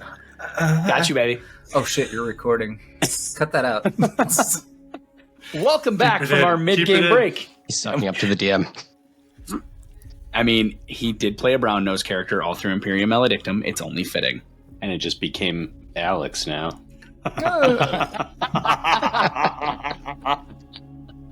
I'm not tracking. It's okay. You're not smelling No. what I'm putting down. It's too firmly placed into an ass. Glad I didn't have to say it. Carry on. So, welcome back from the mid-session break. As we left off, the four of you were heading with Rickard in the middle of the night down a rutted path. You head east of Talagaad. You head east of the warehouse, reaching the edge of town and continuing out of town. Rickard telling you that you are heading to an old camp down the road, which is where he was supposed to meet with whoever was going to pay him for capturing and stealing that ale. The trees loom above the path, blotting out what little bit of moonlight there is. And thankfully for all four of you, it is not a Moorsleep night. The green moon is not in sight. It is crisp, it is cool, it is white light from Mansleep, the bigger of the two moons. But by the time you get into the trees, your footsteps squelching in the soft mud, you're lucky to even have that moonlight. Now, quick question. Do any of you have a torch or other accoutrement, or would you have taken one as you left town? I don't have that equipment, but I'm also not completely stupid. I am an elf, however, though, so walking in the dark's probably not a problem. Not too bad, no. I'm a dwarf from the mountain holds. Okay, let's rephrase this. Did anybody grab a torch for Jean-Luc and Rickard? I don't need a torch. I am a wizard. Yeah, okay. All right, so you guys are walking in the darkness. Got it. Just dragging this kid behind us who's tripping over every Brad, root. fuck you. I cast. Oh, okay. What are you going to do? I'm going to find out in a second. All right, cool. Tell me. Cast 2 forest fire. successes, and that looks like it's enough for me to cast an improvised petty spell. So It is. I am going to hold up my dagger, Okay. and I am going to cast a spell that makes it glimmer so brightly that it is so shiny and polished that it is reflecting moonlight around in an extra way. I don't fucking know. Okay. There's So not as really you a whole lot of guidance on the No. improvised Improvised battle magic is you stuff. make it up. So you pull the Yeah. winds of magic to you, and you do so. You intend for your dagger to just kind of glow. Yeah, Considering you just about threw a fireball, your dagger basically lights on fire that's fine. with a dim torchlight Yep. glow. That's cool. Absolutely done. You have a Cool with torch. that. The four of you and Rickard make your way through. Like I said, squelching mud, tall, towering trees, the moon unable to penetrate the canopy and get down to where you guys are. The spaces around you, shallow pools of darkness. The overall feel of a forest anywhere in the Empire, whether it's the Reich, whether it's Talabegland, whether it's Nordland, at night, it's beyond eerie. Your skin crawls. Your hairs on the back of your neck stand up. Therian, actually, 3 of you aren't human. This is it's a very standard WFRP description for a bunch of humans. But for the 3 of you, elder races, you just have the heightened sense of awareness of you are walking into danger. Between beastmen and greenskins and bandits, forests are not a good place at night. Or the best place to be at night. There's the Slayer. Oh, Brad, I Maybe did this roll a 9 forest on that holds last cast one roll. who can You rolled a give 9. him Are you a glorious wizard doom. level 1? Yes. I don't know what that means. but- Let's talk about miscasts. So, when you cast as a wizard, anytime you roll a 9, you have to add it to your miscast pool. Okay. The miscast pool is important because that is how magic essentially can go wrong. Now, if your miscast pool is, I believe, if it exceeds your wizard level, yes, you trigger a miscast. So with 1 die in your miscast pool, you don't have to trigger that yet. However, I do believe that the miscast pool stays, which means that 9 lingers even into your next cast until such time that you get rid of your miscast pool. I'm reading the disposing of miscast dice right now. So it says when a battle or other tense situation reaches its conclusion and you have a little time to catch your breath, you may safely dispose of any residual magic you have conjured. This empties your miscast pool and discards any successes that you've accumulated on the casting test without causing a miscast. So Good. basically, as long as I'm not in a tense situation right now where I would be under stress, I should just be able to... I purgate.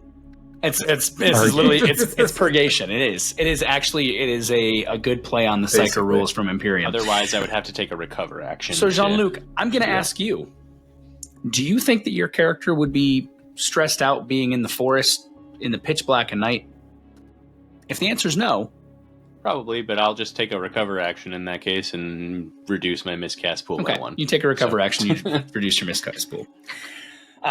As your dagger glows, but keep in mind, let's backtrack. Keep in mind that every 9 matters. So when you get into situations that the 9s do matter, if you get to 2, Justin, then you miscast. Yeah. And fun things happen. Yes. I love the miscast pool. Also, as I do feel in danger, I would like to cast again. Okay. I love it. Actually, you as a wizard in this game is giving me very big Roderick Psyker vibes, and I love it. I don't have any successes on that one, but no 9s either. So Okay. I'll keep casting every once in a while to see if I can do what I want to do. You just tell me when you do it. The 4 of you and Rickard walk along this road for 30 minutes. As you reach a small space without... So stupid. This dice roll. As you reach a small break in the road continuing straight along, Rickard has started to veer off to the left on what looks like a deer path.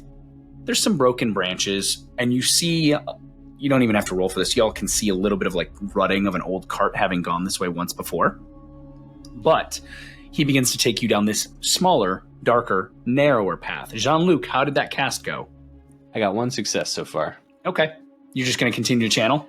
Yeah, so I guess one caveat critique on this. There's not really a whole lot around casting outside of combat and like the limitations around that. So I kind of feel like, can I just cast this? Because it's going to eventually give me enough successes. Like it will. So the thing about channeling the wind's magic is that you're going to basically be at this point, because you are trying to cast a spell, you're going to be continuously, it's an extended test. I know, continually it's exacting generating willpower test. So what you're going to do is just to cut to the chase, roll it until you get it, because if you get enough 9s, you'll still miscast. So you do need to roll it out. You can't I guess if I do let it go, I'd have to remove all my successes as well. Yep. I see. Okay. That's how the out of combat piece works. So when you tell me I want to cast something, that's why I was like, okay, you've got your first success, which means you want to continue. Just at this point, channel it. All right. Cool.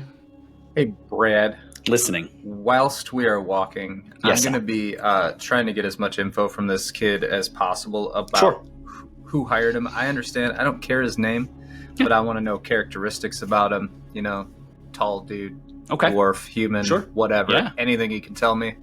And if he knows anything about the place we're going, whether it's like a warehouse, a field, a farm, a city, whatever. Perfect. We'll get right back to you. Jean-Luc, how'd that go? Good. I got an additional 2 successes, which puts me over what I need to do another improvised petty spell. Okay, what are you doing? Which is cool. I'm going to divine, and I would like to determine if anyone within a long range from us means us harm. Okay. I can tell you the answer to that right now. From where you stand at this point, within long range, the answer is no.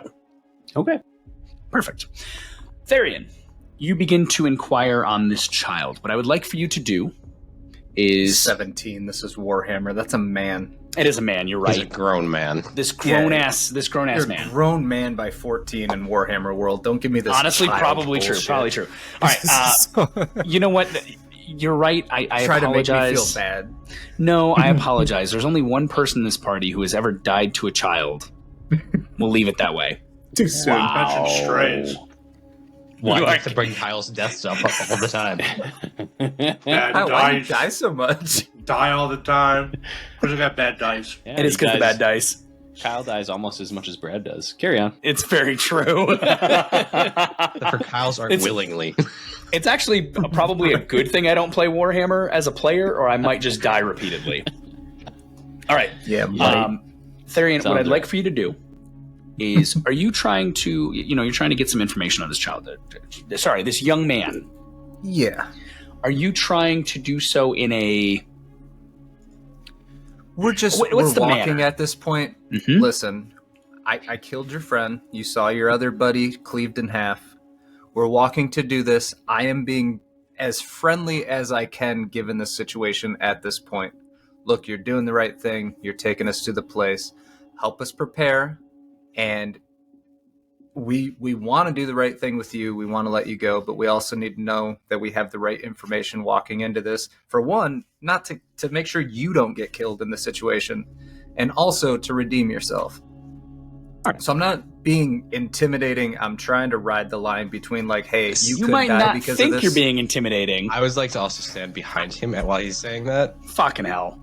You I'm might full not on think you're being intimidating, and now you absolutely are, because Kaz has no other manner. So, Therian, here's what we're going to do. You're going to I'm roll standing me... over his shoulder going, You're going to roll me a fellowship leadership, but before you do, Kaz, roll me a fellowship leadership as well. okay, God, this is not going to help. I have a 2 and a 2. That's in okay. skill. This is exactly for So- helping. so So, there's every no, like, success you get will add to Therian. Leadership is basically the intimidation. Correct. Leadership is using your force Huh. of personality to coerce an effect and or intimidate an enemy. I rolled a 5 and a 7, so no. Nothing. So I would like to advocate for Kaz on this, being able to use his brawn in this situation, because he could beat this young man to a pulp. I have threatened to do it in the past. I Cut like... a man in half. I tell That's you fine. what. Whatever the role is. we're No, good. I like the advocacy. So Kaz, keep the die you rolled. If Yeah. you can roll more for brawn, feel free, and then compare that way and tell me how many successes you get there. Yes, I can roll 2 more. Okay, so My roll 2 strength more. is 4. Because I don't think you have anything that has at least a 5, so those 2 are probably fails. No, I don't. I rolled a 3 and a 5, so I have 1 success. Therian, add 1 die to a fellowship leadership test, please. It's going to be 5 dice, sir. Yes, sir. It's a beautiful thing. And my skill is only a 2 though, but I got That's okay. a 1, a 2, a 7, a 7. Nice. Okay. Damn. 3 successes. You go and you begin to inquire who hired you, what did they look like, making sure you have all the information. And maybe it's because you're an elf. Maybe it's because Kaz is standing there flexing behind you, really making this man uncomfortable. The Herculean poses. He begins to spill everything as you're walking down this narrower path, and he shares that the individual who hired them was a kind of a hunched older gentleman, so wispy gray hair, crackling voice, dressed in the finery of almost being like a noble of some kind, but it was very worn down, very decrepit, very patched and tattered. The individual had hired them on behalf of a benefactor, his words, to take the cart with that particular ale out of the warehouse and bring it out to an old rundown ruin of a town, a place that used to be a town back in the day. Whether it evaporated from the face of the earth 20 years ago or 2 years ago is anybody's guess. And that's pretty normal in the state of Warhammer. Towns crop up and die pretty quickly, whether it's beastmen or orcs or bandits or just dead industry. But that's where they were planning to take it. There's no warehouse. Quite frankly, he's not even expecting to meet the person that he's bringing it here with. He's just was supposed to bring the ale here and was told that he would meet the person who was paying him. Great. So you have all of that. As you continue along the path, the dark of night, illuminated by Jean-Luc's flaming dagger, you quickly come upon, on the ground, a shattered and broken hilt of a sword. The blade missing, the sword hilt sticking out of the mud and muck. And you notice it because Rickard basically trips over it on accident, like drags a toe and kind of goes, oh, what the hell is that? Kaz, as you look at it, the broken blade, the pitted road, the strange, smallish footprints on the ground. Your lore of Dwarf Mountain Holds, and this is one of the great things about lores, if you would understand something at a glance, and I don't need to make you roll, I don't have to make you roll. I can just give you stuff.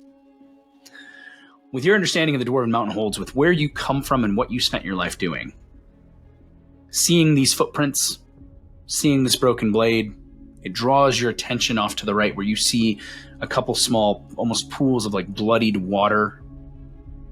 And you see these ugly, small, stunted arrows stuck into a tree. You recognize that this is definitely the site of a battle of some kind. And you recognize that the arrows are very familiar. And they're Groby. They are goblin arrows. Fucking Groby. Kaz just says that and starts swearing. Fucking Groby. Terrible little creatures. And I'm going to turn to Snork and say, the Groby are about. And he starts grumbling and muttering under his breath about them. Okay. Ready yourselves. As you say the Groby, the Rickard goes, what's a Groby? Goblins, lad. Oh, are we... Oh, I don't like this. Are we safe? We are never safe. Keep moving. Okay. And he just continues taking you along the path. Takes about another half hour. And as you approach... let me see something really quick. Ever since we've seen the Groby evidence, Kaz is immediately like paying more attention to the surroundings and looking for potential like ambushes and stuff. Okay. As the four of you and Rickard finish this half-hour jaunt, I feel it's worth mentioning that Sure. I have the keen eye talent just as a reminder. why don't you remind me what that does, because I don't remember. Yeah. Keen eye, your sense of sight is incredibly refined so long as I am not blinded. I can make awareness tests to spot distant threats, tiny details, and telltale signs of forgery, and that other characters could not perceive. Additionally, I can read lips as long as it's a language I'm familiar with. Okay. Go ahead and give me an awareness check. Okay. I'm going to give you -1 die because you're in a dark forest at night. Well, poop. While he's doing that, I'm now reminded that I have some shit. I have Vanguard and I have Concealing Clothing. I assume we're still out in the wilds. So You're still out in the wilds. my Concealing Clothing is made for any place that has foliage, pretty much. Okay. So which will give me 1 additional dice for stealth made here. Vanguard lets me operate as an advanced scout using stealth or dense terrain to cover infiltration or I'm his assuming retreat. he's not holding the glowing dagger. Right. I'm going to put my dagger out at this point. Dagger and goes out. I'm going to start to move forward as a forward scout. Jean-Luc, give me a stealth check. Therian, how'd that perception go? My I'm initiative sorry, that is awareness 3. go. All good. My initiative is a 3 minus the 1 dice, and I rolled a 7 and a 6. My skill is a 3, so 0 Okay. successes. It makes sense. The trees being slightly tightly packed, Yeah. the darkness, you don't really see any sources of light or anything to grab your attention. Just thought it was worth mentioning that I had it. It's always good to remember that talents are a major driver in this game. I love talents. I'm glad you remembered your talent because it made me remember my talent. I have an agility of 4 and a stealth of 4. Okay. I got 3 successes of the Ooh. 5 dice I rolled because I got a plus. Actually, I probably should get a +2 dice Damn. because of my other stealth shit too. What's your other stealth shit besides Uh, Fiddly Duck? Sorry, I have 1 from Concealing Clothing. Yep. I'm trying to find if I have another one. It might be from my talent. Damn, you're like a stealth god. Jeez. Yeah, does Vanguard give you an extra die? That's the only other way. I am checking. Hang on. Okay. And you said your characteristic is a 4? Yes. So then, yeah, you should have at least 5 die. So I have 5 die in there, and that's 3 successes with the 5. Okay, I'm just perfect. checking to see if I have another one. I don't think I do. Okay, so Vanguard lets you use stealth to be a forward scout and try to observe. Vanguard does something actually more for combat. It just kind of triggered my memory that I'm good at stealth. Okay. It's good to know.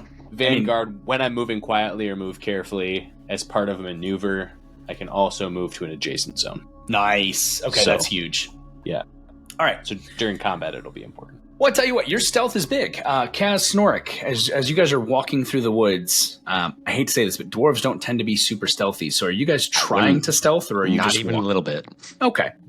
I am a So then, slayer. Jean-Luc, you push off into the darkness ahead. Goddamn goblins.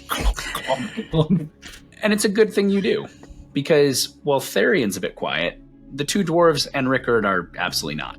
The cart and the mule that is coming along as well, also not.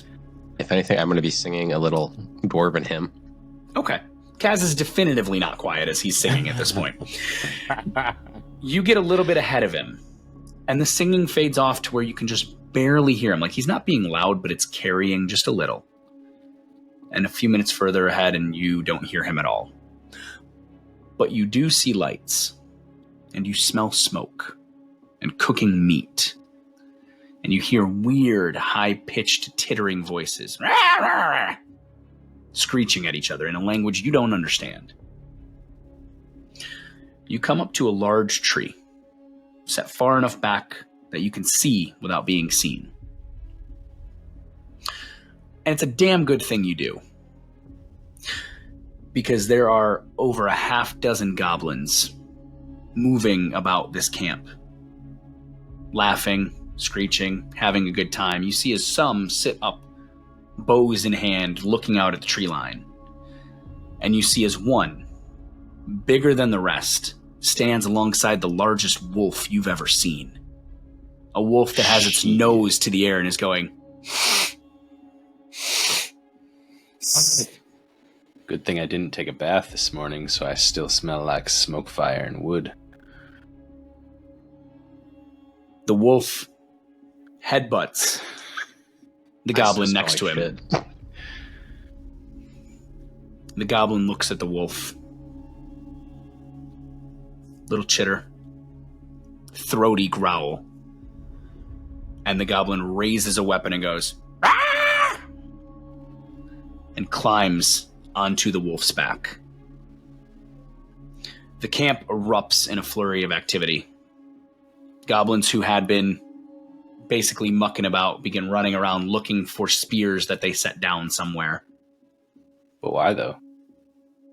They smell something. I'm going to be backing away at that point. The wolf is looking, but not at you. At a different spot. A little off to your right, where the path comes into this clearing. And as you notice, Jean-Luc, as you notice where this wolf is staring, you begin to hear, faintly through the trees, Kaz singing. God damn it, Kaz. How many? You said there's half a dozen of them. Are they all what I would consider in the same zone right now, or not? Absolutely not. Do it. How I'll show you in a second. So many Kaz, zones are we talking about here? you know what? At this point, why don't you go ahead and just start sharing your screen? God damn it. All right. Oh no. Welcome to the Stolen Keg. Oh, Now- no. This, as you Jean-Luc, look out at this, Therian, Snort, Kaz, you're going to end up walking into this at this point. Can you not make me kill a dog? You might have to kill a dag. No. The space is... I like what you did with the zones there. That's Thanks, man. nice. So, Jean-Luc, as you look at this before the rest get to you, you are looking at what was at once probably a logging town. A couple low-slung walls have collapsed fully. One old home, the roof caved partially and has 3 walls still standing. But the only building that's still standing, that blackened space you can't see, is an old temple of Sigmar with the doors thrown shut. The temple kind of faceted with a large stone statue of Sigmar, whose head has been cut off and placed at his feet, and atop of his head instead is a pile of skulls smeared with goblin shit. Fuck. I'm going to ask this grown man that is leading us here, is this where we're supposed to take the cart, this logging city? At this point, Therian, as you ask him that and you're walking into the light, because Jean-Luc did not have time to make it back to you, he looks up and he goes, "Oh, no. And he starts running. I'm going to grab this collar. I'm running at it. We'll get to that. I would like to make sure that I note I'm staying hidden over here by this tree. You have full control of your token. It's where I would assume I would have be starting here. So, gentlemen, that zone in the lower southwest corner there, that is where you're going to start no matter what. That is where you guys walk into this clearing. You may position yourself anywhere near-ish that tree to start, but that's going to be where you start, because that's where you walk onto this map. Again, to reiterate, the way combat works in this game, you all, for better or for worse, as players, get to go first, unless you're ambushed. You are not ambushed. However, neither are they. They are very aware that you're coming. Well, some of us. They're aware they're coming. Yeah. They are not aware of Jean-Luc to the best of your knowledge at this point, Jean-Luc. That's why I'm singing. The main reason for this is that it just makes combat flow a bit. Now, welcome to a major combat. The first major combat of the Old World Roleplaying Game. There are 3 different types of enemies that you could see. You've already seen minions. You hit them once, they die. Now, this game does not have a hit point pool, which personally I love. I don't like hit points. I think it's very spongy. It doesn't feel natural. It doesn't feel real. This game, a minion, if they take any wound, they die. The next NPC above a minion is called a brute. A brute has a set number of wounds they could take before they die. They don't roll on the wounds table. They have their own kind of rules and restrictions that are built in, which could include things that happen if you wound them successfully. Above a brute is a champion. A champion NPC does roll on the exact same wounds table as the 4 of you, which means that you're not going to be able to kill a champion level NPC until, at a minimum, you've done 3 wounds. So as a reminder, the wounds table, every wound you take, you roll 1d10. You cannot start to die until you roll at least a 24 on the table, which means you have to have at least 3 wounds. Brett? Yes. When we deal damage to each other, what modifiers are taken out of it before the actual wound is delivered? Nothing. As long as your damage exceeds the resilience of the target, you deal a wound. Thank you.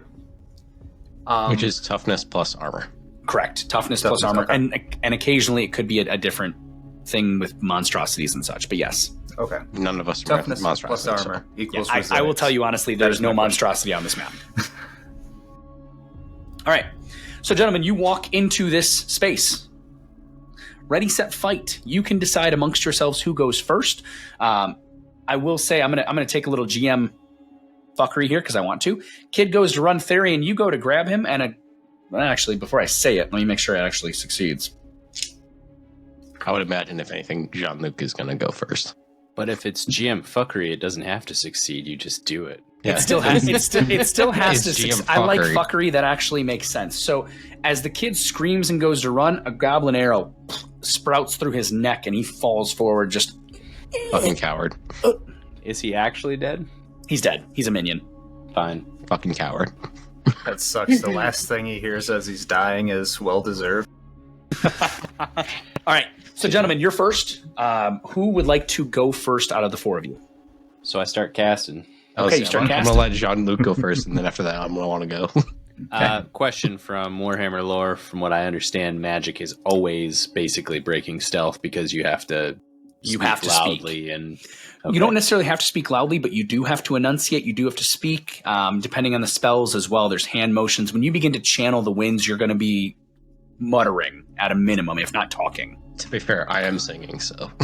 Okay. You are, but Jean-Luc, to your point, given where I'm looking at you right now, you will fade out of your stealth if you do so, because you're going to make yourself apparent. That's fine. That's fine. I start casting. You start casting. So I started blasting. That is 2 successes and a 9. 2 successes and 9. Put the 9 into your pool. It stays there until this ends. Or until I take a recover. Or until you take a recover action. All right. Our 2 successes. Are you going to cast something with that, or are you going to keep channeling? Keep channeling. Perfect. Jean-Luc, would you like to move at all? As a reminder, you can leave your current zone. You can move into a zone with a Groby. I would not recommend that if you're channeling. I'm going to wait. You're going to wait. Okay. That is Jean-Luc, Snorik, Therian, Kaz. Who wants to go next? If I would like to go next, if unless someone really wants to do something.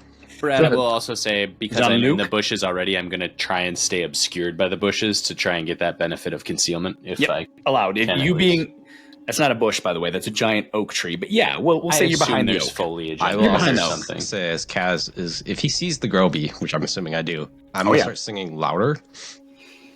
Okay. I'm Kaz, singing through this entire battle. You see the Groby. Now, Kaz, as a reminder, you chose Hatred Greenskins, correct? Or did Snorik, did you do that? I didn't do it.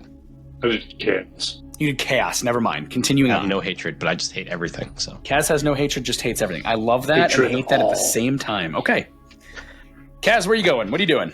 I'm charging towards, I guess, this Groby here by this well-looking thing. That is a well, absolutely. Also, shout out to this lovely, lovely piece of software from Canvas of Kings. Thank you, Yeah. Canvas Hey, of Kings. Nice. I would love to say they gave it to me for free. They didn't. I paid for it, but it's still cool. Anyway, moving on. As I'm Thank you, swinging my Mr. Dwarven James. Helm, I am swinging my Great Axe. Okay, you're With going to in a swing that charge. great axe.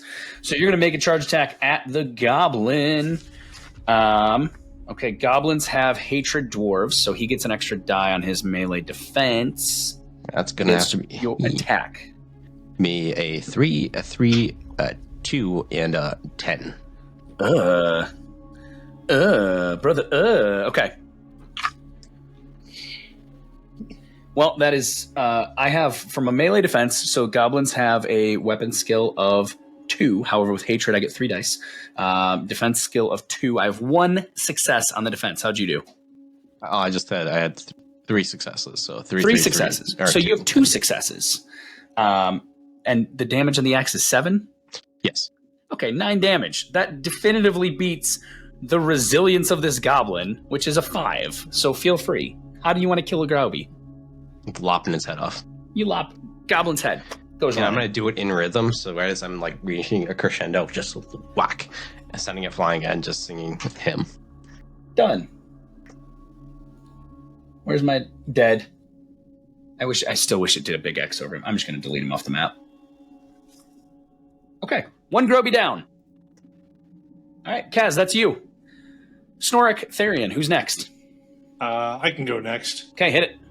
Remind me, do I need to use an action to go into the next zone? No, you can move 1 zone free action. You can also use that action. You can use your movement to maneuver with a charge, which will give you an extra die on your attack. It's recommended to charge into the next zone to attack Absolutely something if recommended you to want Yeah, I'll charge into this zone Okay. and attack this You one. charge up a wood pile that a goblin is currently standing on top of. You charge up it as well, so you match his height, so he does not have a height advantage on you anymore. FYI, in this game, if you're standing on a higher vantage point than somebody else and swinging down at them with a melee weapon, you get extra dice. It's a good thing. Remember that. Nice. All right, Snorik. Hatred dwarves. I got 3 dice. Let's do it. What are you attacking me with? I'm attacking with my Warhammer. Okay. Nice. I've got a weapon skill melee of 4, Okay. and that is 2 successes. 4 and a 3, and 8 and a 9. Unfortunate for me that I also have 2 successes. However, in this game, the tie goes to the instigator. So with 2 successes and 2 instigating. successes, how would you like to do it? I mean, how many attacks is he doing?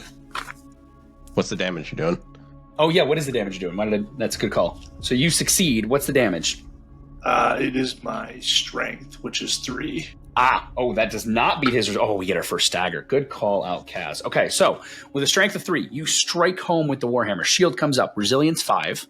You do not beat their resilience, but the goblin becomes staggered.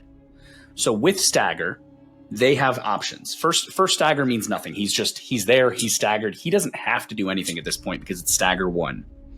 However, if once they're staggered, they get staggered again, they have 3 options. You can give ground into an adjacent zone, and if an enemy is in that zone, you get broken.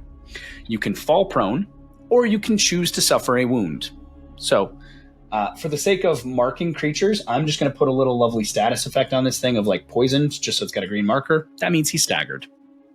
I also get 1 extra die when I have melee against a staggered enemy with my Warhammer. So that's good. So moving forward, you'll get an extra die for that. That's fantastic. Sweet. Okay, that's Snorik. Therian, you're up.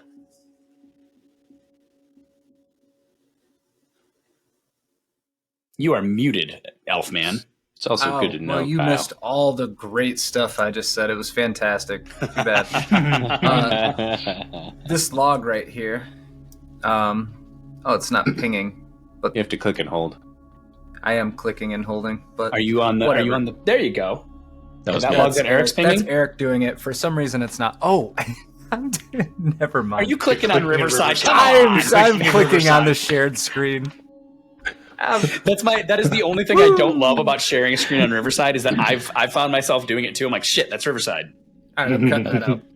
Anyway, Oh yeah, that's staying. That is absolutely staying. this log right here. Yes, that sir. I'm totally highlighting now. Yep, absolutely. Is that big enough to take any kind of cover behind it all, like half cover? No, fallen log. You are an What, elf. unless- You are too tall. If you want to, you know what? I'll take that back. If you want to like take a knee behind it, sure. Yeah, I I'll allow it. absolutely want to do that. I want to crouch behind it. I'm just wondering if it's a big oak tree. I mean, it's something. It's a fallen oak bough. Yeah, it's not like a huge trunk, but it's a portion of one.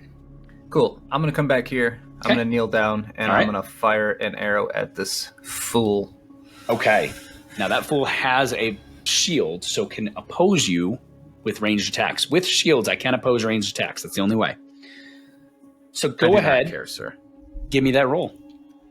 All right. It matters not. Oh shit, you're an elf. It does not Okay. matter what. So here's the beauty of me writing this whole thing and us not having a GM's guide yet. I don't have a bestiary. So I took goblins straight out of the Warhammer tabletop game, which means they have fear elves. I'm treating fear the same as hatred, which means that goblin counts as distracted against anybody but Therian. Sick. Good. My dog's with me. One sec. It's familiar. Anyway, so yeah, that's gonna be 3 dice for me. My shooting score is 4, Okay. and that's a 4, a 3, and a 9. Okay, your 2 successes are going to beat the 1 success I have. So as the goblin rips his shield up, it's only enough to reduce your damage by 1. So how much damage do you do? 4. 4. 4 is the base. Oh wait, yeah, 4 is the base plus my 2 success levels. 1 Plus success. how this- 1 success level because I had 1 as well. So 5 damage. Okay, Does 5, not yeah. beat the resilience. So again, arrow strikes. The goblin holds a shield up and the arrow strikes into the shield and he's just going, ah! The goblin counts as staggered. All right. That's you 4. Now it's my turn. I suggest you roll well, Brad. I do too. So starting from the top to the bottom, I'm going to treat NPCs as having brains. Just know that. So first and foremost, let's start with the easy one. Snorik, you are in combat with a goblin. That goblin is just going to, being in the space that you're in, being engaged with you. Now, here's the big thing about this game. There are no opportunity attacks. If you are in close range with somebody and you are engaged, you are allowed to walk away without invoking opportunity attacks. This is meant to be a fluid movement combat system. There might be things in the GM guide that we don't know about yet that can change that. There might be gear and talents that change that down the road, but not today. So first and foremost, the goblin on the woodpile, Snorik, having been smashed with your Warhammer, is going to step away from you and use his actual movement to charge at the source of his hatred, the Slayer. Isn't he hating Doesn't that elves? count as giving ground? He doesn't have, no, it's not giving ground because he didn't have to. He's choosing to make that move right now. I thought he Got hated it. elves, Okay. not dwarves. Hates dwarves, afraid of elves. Oh, okay. The problem is he charges you, and then he sees an elf, so he's going to get -1 die on his attack roll, but he's going to charge you. Okay. So, Kaz, you have a goblin that is racing at you, spear and shield in they're hand. afraid of elves, but not dwarves. It is a weird piece of No, it's not Warhammer weird. It history, makes but I total love sense. it. Elves love are better it. than dwarves. Okay. Should look down that nose at us. All right. All right. Kaz, take your defense. Yeah, I'm doing my defense. Oh, I got 1 success. I Okay. also have 1 success. Do you have 2 or just 1? Just the 1. Okay, so Kaz, as you go to parry with your two-handed axe, the spear just slides right under. You have options here. You're going to become staggered with the successful attack. I'm going to give ground, and I'm just going to kind of go there. Okay. Oh, yeah, because you can give ground in the same zone once. Yep. Son of a bitch. Son Slayers, of a man. bitch. Okay. All right, so just as a note, you didn't have to. You are staggered. No, I'm not. Am Yeah, I? you get staggered for a tied attack. I thought Absolutely. if you gave ground, you didn't get staggered. But okay. 30-second check. I'm pretty sure you still get staggered, and then it's the second stagger where you have to give ground. First stagger, you actually didn't have to do anything. Let's quickly check because that is important. I don't know. I know you can give ground while you're staggered to avoid going prone or taking damage. I don't know if you can give ground and avoid the stagger. Well, I guess it also depends on how many damage it's going to do, because I guess I don't know if I'd necessarily give ground. So his damage it's a spear, so it is weapon strength. Let's see. I'll tell you right now. So spear has damage of strength, which is 3, and we tied success levels. So it's literally not even going to beat your resilience. It's still going to stagger you. Okay. I guess I will. If I don't have to give ground, I wouldn't. But You do not have to. So the full combat rules are on page 118. The first time you become staggered, again, nothing happens. It's not.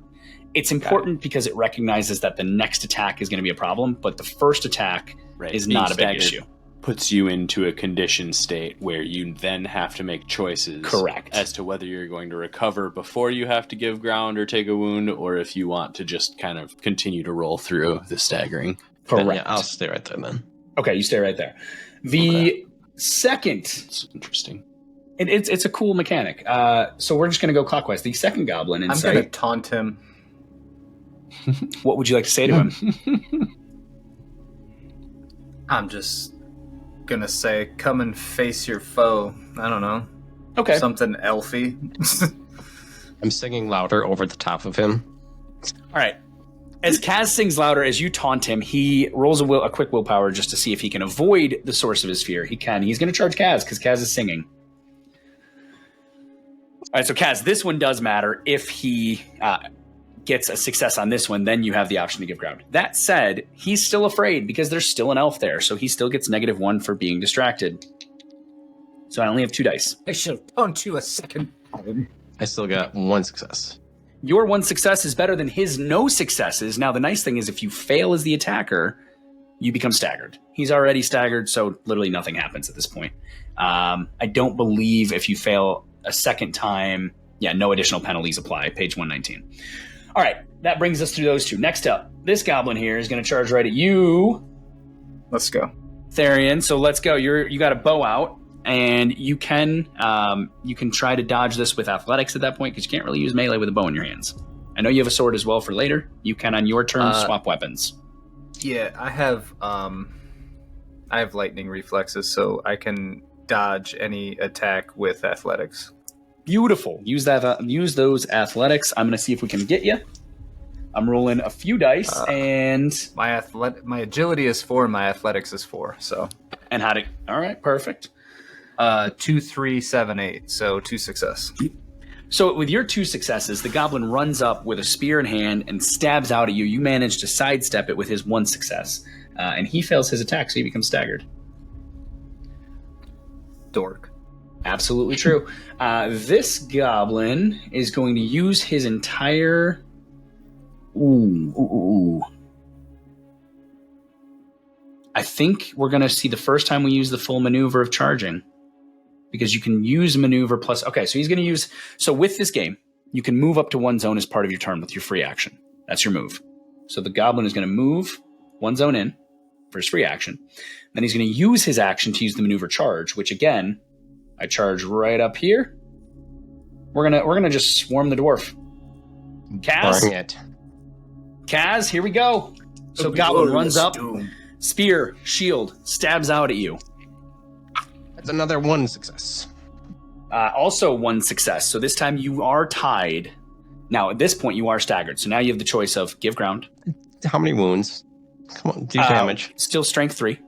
Okay, so 3. Okay. Tied. Yeah, sorry. I'm jumping the gun there. With a tied success level, the spear strength, goblin strength is 3. Still 3 wounds. Then I guess so you'll be staggered a second time. Erik giving you the business. I'm giving ground then because I'm getting staggered a second time, and I'll go over here. Okay, so there's your giving ground once per round. No, I'm actually going to give ground here purposely. Get out of that zone. Smart move. Okay. I want to charge into the zone again, so that's why. Hey, I have a question quick. I screwed up. You were outnumbered. I got extra die and I didn't use it. That's on me. Go ahead. I see something about when you're giving ground. If you give ground into another zone that also has an enemy, you can become broken. You can gain the broken condition. Yep, absolutely.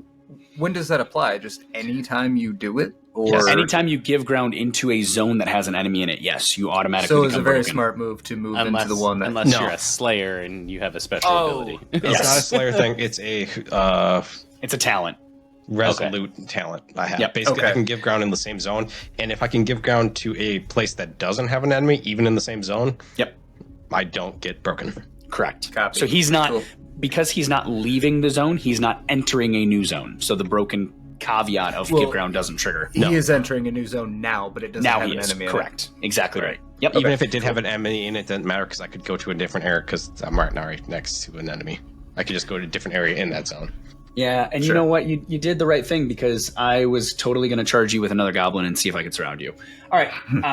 I knew you were, but I want to charge back in, so I'm going to. I know you do. All right, next up. This guy up here on top of the catwalk pulls out a short bow. Snorik, as you stand atop the woodpile, watching as the goblins run away from you to try to surround Kaz, you look to your left right as the bow, boink, twings off. Oh, Jesus Christ. It's always you. Brad. It's always you. All right, so I have 3 successes. Is this goblin a child? It might be. Yeah, I do tend to kill him with children. So the goblins, the base goblins, and normally I wouldn't share everything, but I want it to be known. The base goblins have a ballistic skill of 3 and a shoot skill of 4. So I needed 4s or less, and I rolled a 4, a 4, and a 3 on my attack. So Snorik, the bow is going to hit you because you don't have a shield. Do you? I do not know. You cannot dodge then. So with a ranged weapon, with the bow that they use, which is a short bow, damage is 3 plus 3 success levels. Plus, I should have looked at my weapon trait. You're in short range, so I gain an additional die, which does not succeed. That's a 6. So 6 damage total. Does that exceed your resilience, sir? So, resilience is going to be your toughness plus any accoutrement armor that you have. I think you even have something on your sheet that says protection, right? That's your total. So 5. You have a 5. Okay, so the 6 does exceed the 5. We have our first player wound, and it's very fitting that it's you, Kyle. So Kyle, what I need you to do go figure. Is we're going to jump to the wounds table at the end of the book, and I need you to roll me a d10 right now. Don't roll a 10. I don't think Kyle's ever given you a fuck you, Brad. He never has. He's too nice. It's time. I respect it. It's in my head. I'm thinking it. I won't say it, though, because it's the book.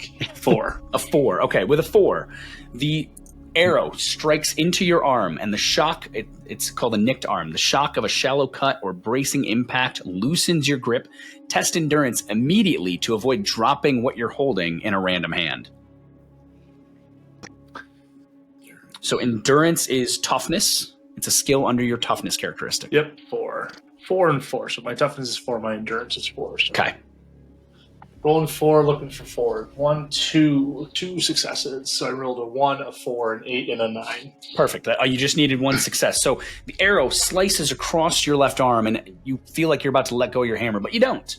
The healing of this is called Catch Your Breath, and healing is important because it can only happen at certain times, but you are allowed to catch your breath automatically at the end of a battle or a dangerous encounter. So Snorik, just mark that you have a wound. The next time you are wounded, you are going to roll 2d10. Gotcha. All right. That brings us to more Groby, more fun.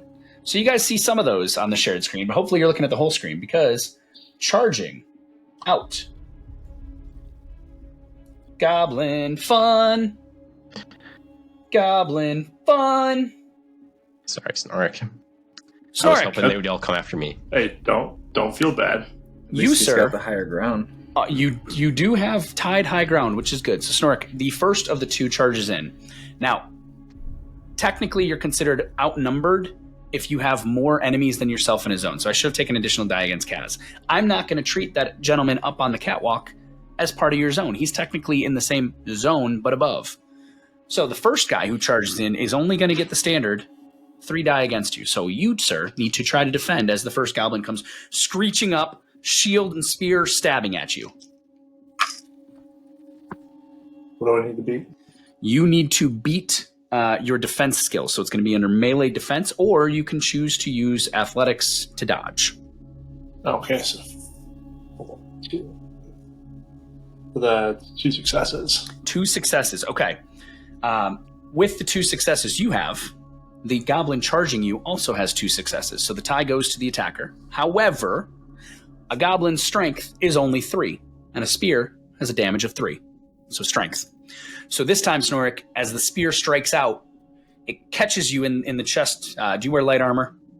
Yep. Catches you right in the light armor and kind of pushes you backwards. You become staggered. You do not take a wound from that. Okay? Sure. Second goblin charging in. Again, spear. Following the first, kind of does like a jumping overhand and tries to stab down. This one does get outnumbered, so he will gain a die on his attack against you. Oh god, what I got? 1, a 1, a 4, and an 8, so that's 3 successes. Your 3 successes beat my 0 on 4 die. As the goblin tries to run up the wood pile to stab overhand at you, he kind of trips on the wood and staggers himself. Bitch. Okay. With that comes the real fun. Oh boy. Jean-Luc. The real fun. What's up? Oh, what's that guy? As Who you are channeling, but you're concealed. I am. He doesn't see you. So instead, Sorry, Snorik. sorry, Snorik, a giant wolf, You just Snorik, chose a bad place to go. comes bro. bounding He really out of did. the home to your left. Why go that way? Brian, quick question. Yeah. What did I do to you? Get, What did I do to you? Kyle, You went north. That's your fault. Give ground back toward me. Breath. The We ran giant, away. the goblin riding a wolf comes charging out, a spear in hand, tucked under almost like a jousting lance, and comes charging directly at you. Snorik, he is going to make an attack against you, and I would please, for the love of God, please avoid this. Yeah, oh yeah. I'm gonna give ground. Well, You can't give ground. You got to pose first. Yeah, I gotta pose it All first. right, here we go. All right. He may So fail. make that defense roll. You are outnumbered, which gains a die. The Emperor protects. Emperor. Fuck, no, he gave me nothing. Oh no! You're a dwarf. It- The Emperor he doesn't matter. improvised. Pissed on you. A 6 and a 9. Nice.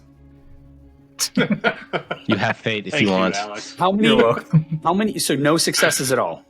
0. Okay. The individual charging out on the back of this wolf has a feathered cap with a plume of what appears to be a horse's tail stitched to the leather. The spear, the for lack of a better term, cavalry spear that he's holding, is a tree branch with a short sword lashed to the end of it. Shit. And he's cackling as he runs out. Unfortunately, this is Stinkgrot. Oh, the no. goblin champion. Oh.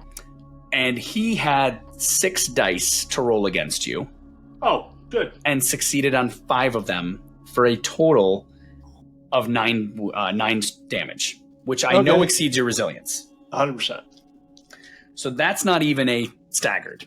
That is a wound. It does clear your staggered condition, but I do need you to roll me 2d10. Do not comply, Kyle. A 1 and a 10. A 1 and a 10. Okay, so that means an 11. Ears ringing as he charges out, the sword scrapes across your scalp. A blow to the skull leaves you stumbling around the battlefield in a confused state. Test endurance immediately to avoid losing 1d10 teeth. All right. You're So gonna be again, gumming my your food, endurance man. is a 4, toughness is a 4, rolling 4, trying to beat 4. I rolled a 9, a 3, and a 5, so 1 success. All right, so you don't lose teeth. However, God. you are considered deafened until you heal with a night's respite. So let's talk about deafened really quick. Deafened is a condition, so mark that you are deafened. Yep. You cannot hear words, noises, or other sounds. You cannot use the help action. You automatically fail any test that relies exclusively on hearing, and you cannot be affected by abilities that depend on you hearing them.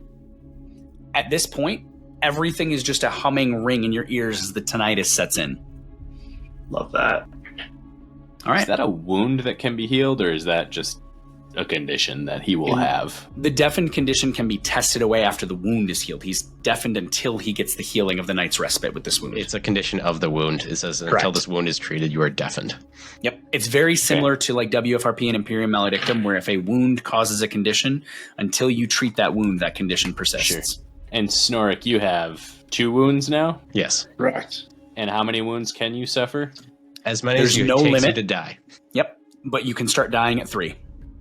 It basically have to roll higher than a 27 or 24. 24, which is, it means you'd have to, it's a 4.8% chance to die at 3 dice, which jumps to a 47% chance with 4 dice, With Kyle, it's going to be immediately. which jumps to a 70% chance you, if you take a Alex. 5th wound, and it's a 97% and higher if you take 6 wounds. Eric he- said that, not me, by the way, Kyle. At what point? I was When? sorry. So when can you give ground? I'm I got a hit little in the head. lost there because You're allowed to give ground if you are staggered, and you get staggered a second time to avoid taking a wound. However, if you're wounded I outright, see. it clears the staggered condition. and you get wounded outright if they exceed your resilience and your defense fails. Basically. Correct. Yes. So if Snorik had tested better and the attack had failed, he would not take a wound. If Snorik had a higher resilience than the damage I did, he would not take a wound. Unfortunately, Alas, I did neither. that dude's a big bitch. Okay, that at this point that stops the enemy's turn of the combat, and we're back to you 4. Who wants to go first? Saying aloud, let Jean-Luc do whatever he's doing. Potentially. I would tell Snorik to go, but he can't hear me. So Did John even come with us? Where is he? Where is Jean-Luc? all right. So I'm casting. So you started casting. Thank God there's no 9s in there, so I don't have to miscast yet. Good. And that does give me 2 more successes, which puts me at a 4 total successes, and that puts me at a 2 potency right now. Nice.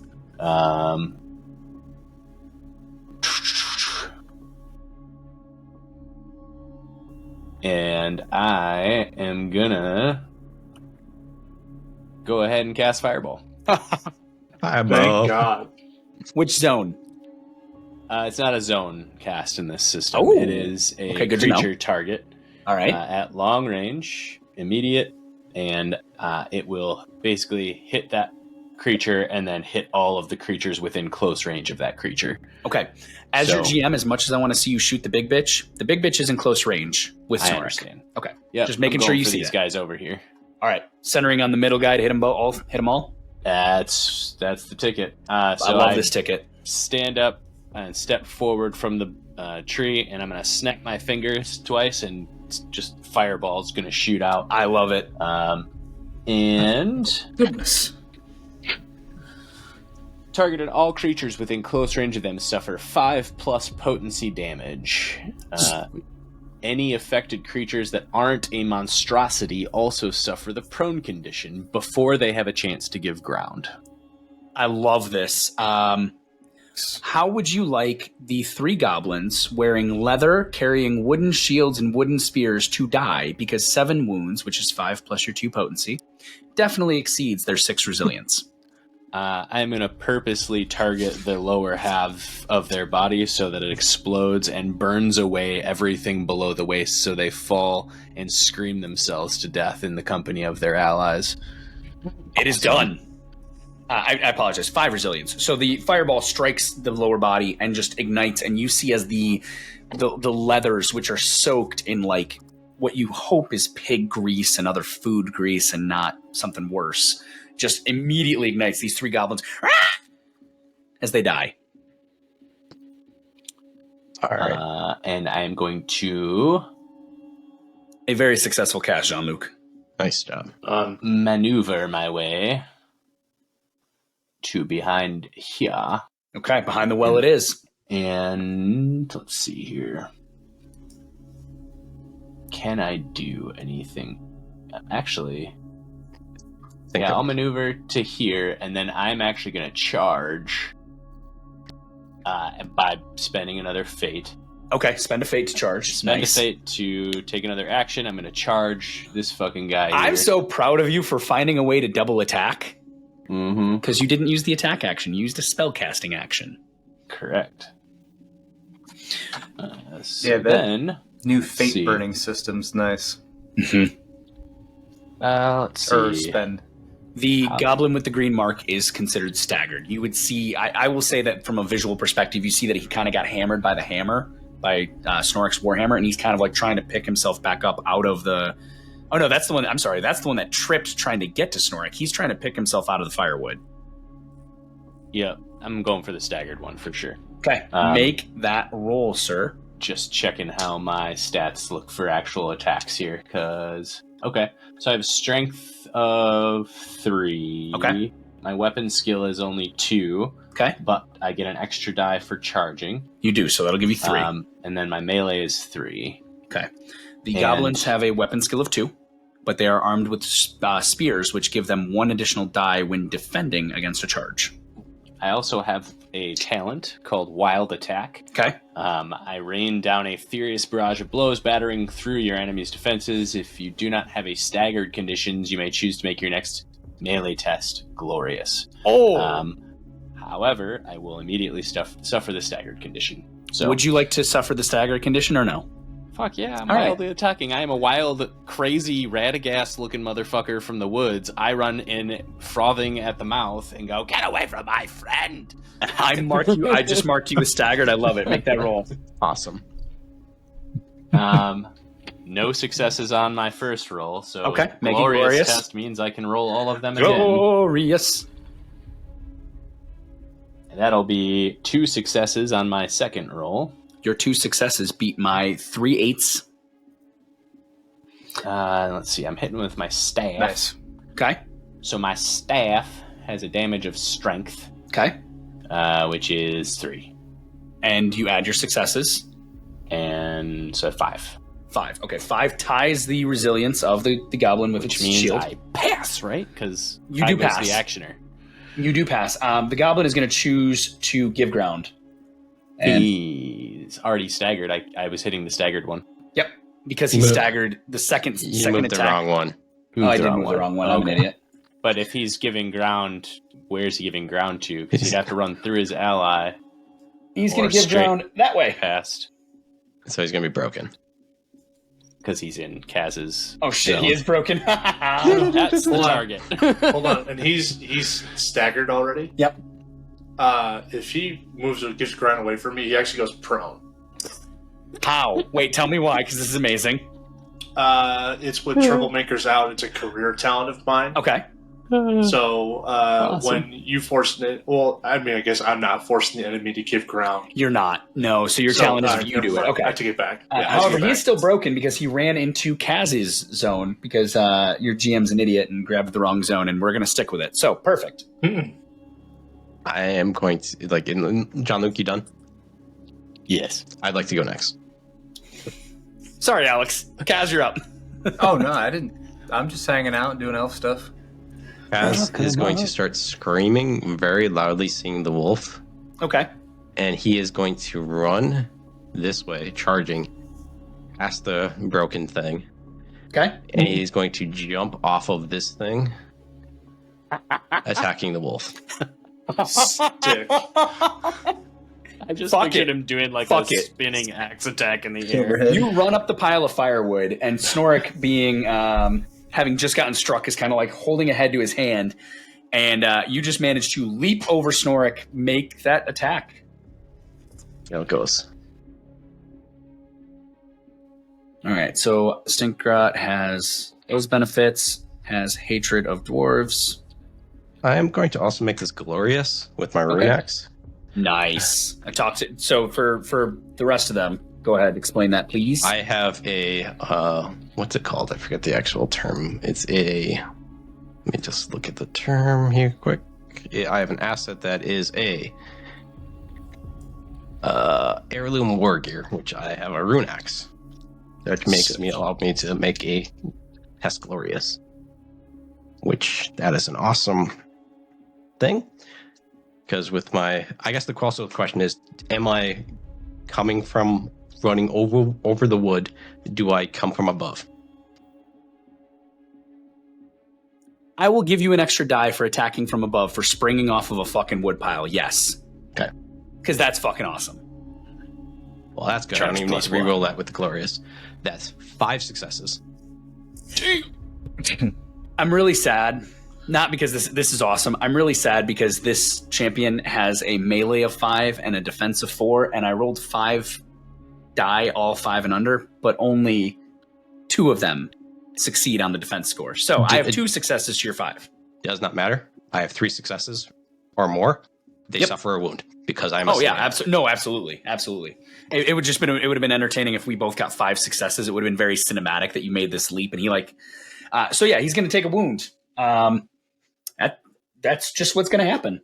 So this is a champion level minion, champion level enemy. So as we've talked about before, as you guys have noticed, the goblins are dying pretty quick. They are minions. This guy is not. So, Kaz, you did the wound. Would you do me an honor and roll me a d10, please? As a 8.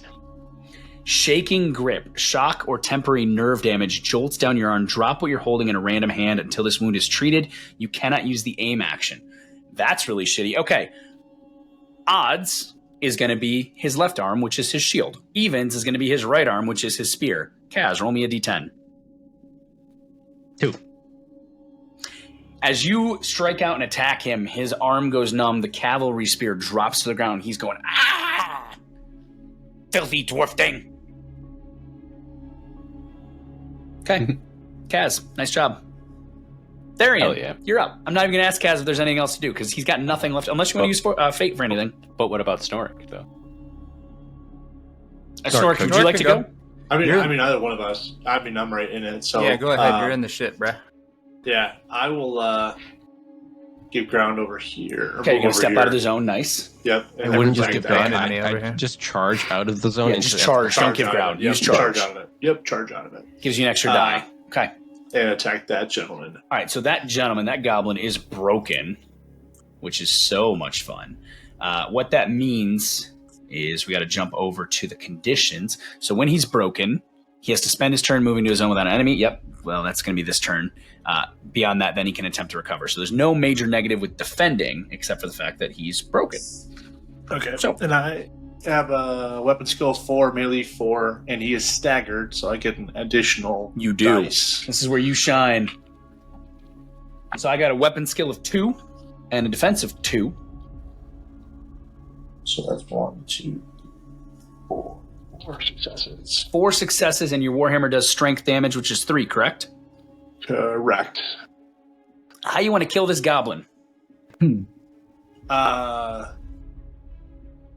want to swing down into his skull and put it between his shoulder blades. Done. You like smash whack-a-mole. You smash downward, and the neck just compresses.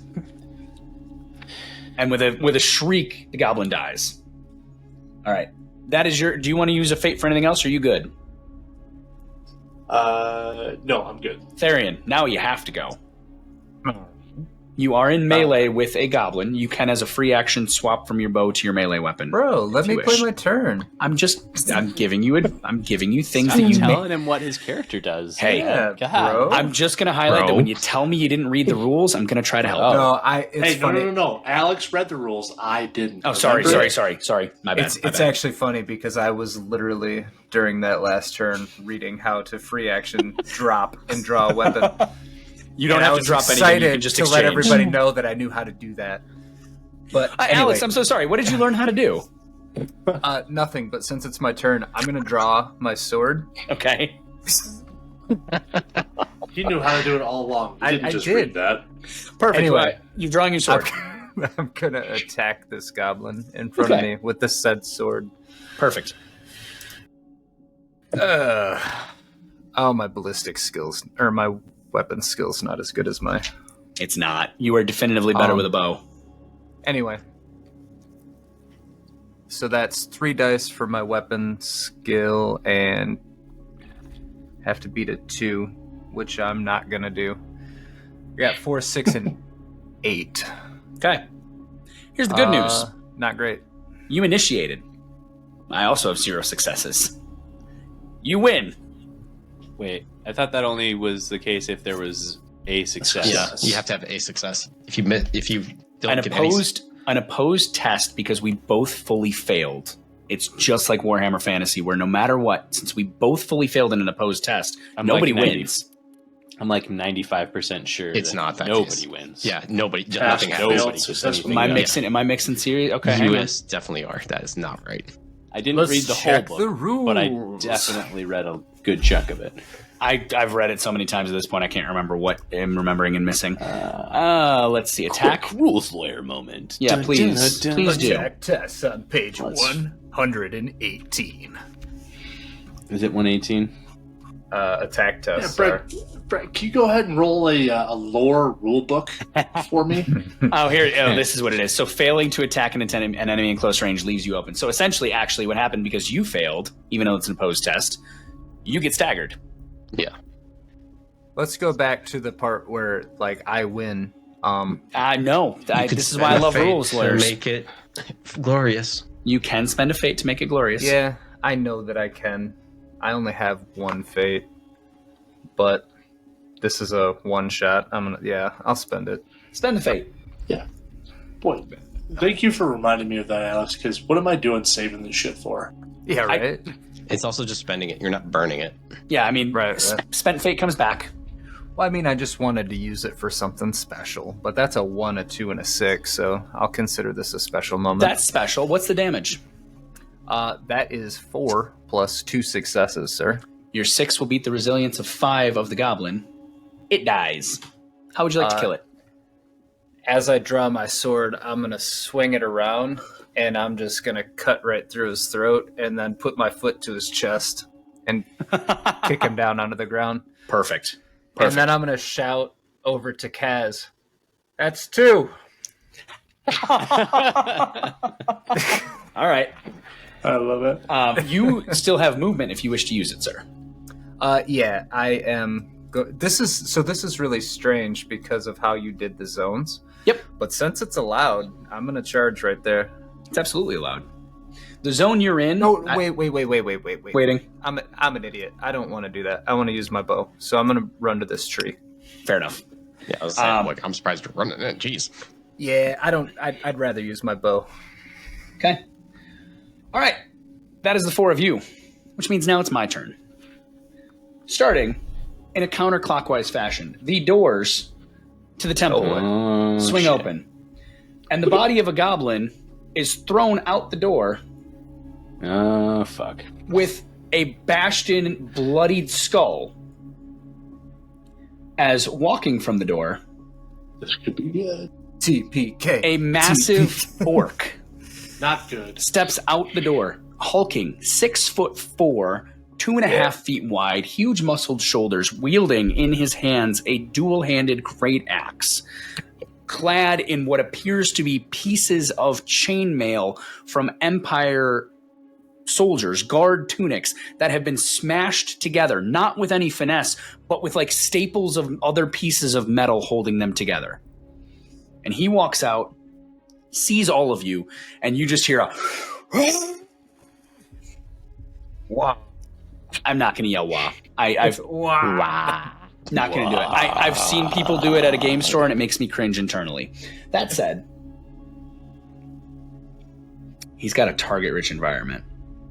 Who's he going to charge? I am still singing, just by the way. Just for the record, Brett, I'm on the other side of the woodpile. He probably can't really see me. I'm don't still worry. Singing very He loudly. can see me. at me, bitch. I'm in direct line of sight. Come on, Brad, let's go. What do you? It's funny you as say am I. that. What? Because it was between you and Justin, and odds was you and evens was Justin. And with a 10, yeah. Oh, I immediately regret what I said. I regret everything I ever said. Wait, didn't you just say odds was him and evens was Justin? Odds was Justin, evens was Alex. Yeah, Oh, he okay. said evens was me. Well, shit. Even Stevens. Have fun. So yeah. this Therian, you notice as the creature comes screaming at you, he's weaving like a drunkard and stumbling. Giving me so much time to dodge, which is what I'm gonna do. He comes running up again, great axe in hand, two-handed axe, and he's going to make an attack against you with his charge attack. So I do need you, sir, to try to dodge or avoid or something. You are wearing armor, baby. correct? I am. Okay, so he loses a die in melee with you, but he gains one on the charge. Light armor. That's perfect. Also, Brad. Sir. No, you roll your dice. He says the biggest Okay, fuck just- you, Brad's coming. What you got? Well, so I have a 4 in agility, and my athletics score is 4, and I rolled a 1, a 1, a 3, and a 4. Beautiful. So You needed that. Hell Good. yeah. The great axe comes in an overhand chop, slamming down. I only had 2 successes. You step out of the side, and you realize that he was aiming to the left of you, almost as if he thinks you're in a different spot. And as it slams on the ground, he just goes, "Oh, stinking elves!" And his breath reeks of liquor. no one to speak of stink. Drunk work. You say that, and he just goes, "Where's the booze?" All right, that's him. From the top, shooting down into the group, Jean-Luc, this is coming for you. Nah, I was talking shit, but don't really shoot me. Too late. Too late. I'm I trying to need get you. things to shoot me. You cannot. Unfortunately, you cannot dodge this. Tell me what I can't do, Brad. Unless you got a magic way to dodge this, you can't, and he's going to succeed. No, I can't. Bow gets drawn. Arrow gets fired. It is a short bow. He gets 1 extra die because it's a short bow. Got to remember that. That's 2 successes. Which you don't oppose range stuff with athletics or anything in this? You only oppose range with a shield, if I'm remembering correct. Rules lawyers, feel free. That's true in WFRP. I was just making sure it's true here. Yeah. Total damage is going to be 5 as he pulls the short bow back and fires that arrow off. I have a quick question because me. it's directly related to that. My lightning reflexes says your reaction speed is incredibly fast, allowing you to dodge threats you aren't consciously aware of. Unless you are defenseless, you can always oppose an incoming attack with athletics. You are one of the rare people who can 'cause try to it's a dodge talent. ranged attacks. I'm just making correct. sure that I'm reading my talent correct. You are reading your talent Okay. correctly. So Jean-Luc is going to be 5 damage. Does that exceed your resilience? Yeah, my resilience is 3. So Okay. You are no longer staggered. You are going to take a wound. Roll me a d10. Okay, so walk me through wounds really quick. So if I have 1 wound, Yep. You I roll 1d10. Just roll 1d10. If you have 2 wounds, you roll 2d10. 3 wounds, you roll 3d10. And the negative modifiers keep stacking up until you either choose to run away or you die. I rolled a 4. Okay, with a 4, the wound that you suffer is a nicked arm. We've already talked about this one. You need to test endurance to avoid dropping what you're holding in a random hand. Test endurance. So endurance is a toughness skill. Okay, so my toughness is 3, endurance is a 2. So Okay. this is going to be an interesting. See if you can hold on to your staff. Oh, I got it too. Okay. Yay! So despite the fact that you took a wound, which just mark that you have a wound so you know next time it's 2d10. You get hit in the arm, you go to drop your staff, but you manage to hang on. Next up, the lovely, lovely goblin boss. And he did drop what he was holding in his hand, which sucked. So he's going to use his free action to, instead of picking up his cavalry sword, because he can't, it's on the ground, he's going to draw the, cavalry spear. He's just going to draw the sword he has, and Kaz, he's going to slash down at you, screeching something in goblin speak. Okay. And What's he his is... name again? Stinkrat? It's Stinkgrot. Stinkrat. He has a weapon skill of 4, so I have 4 die for that. He hates dwarves, which makes it 5. And he's on a mount, which gives him 6, because he's at a higher vantage point. Good. Oh.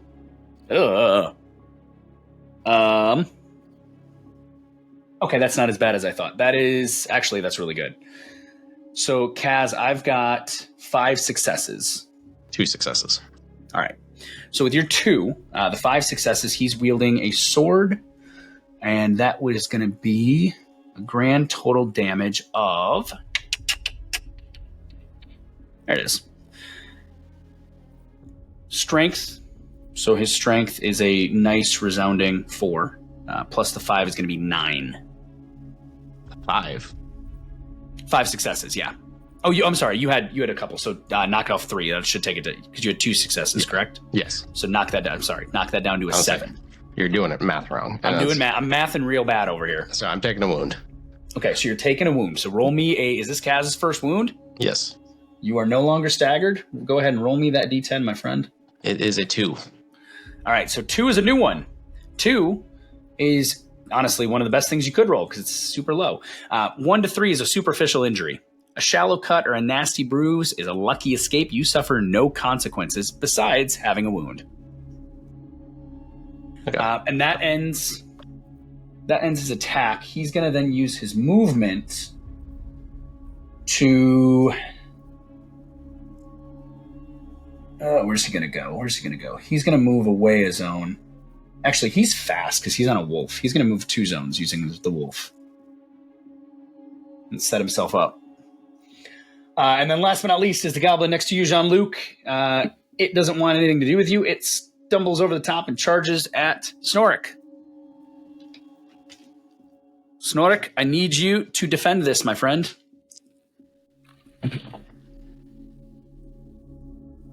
Don't do what he tells you, Kyle. That's all revolt. 2 successes. Also 2 successes. So you, my friend, with a 2 and a 2, strength is 3. I know that's less than your resilience, so you'll take 3 damage, which means you become staggered. Nothing else happens. That ends the bad guy's turn.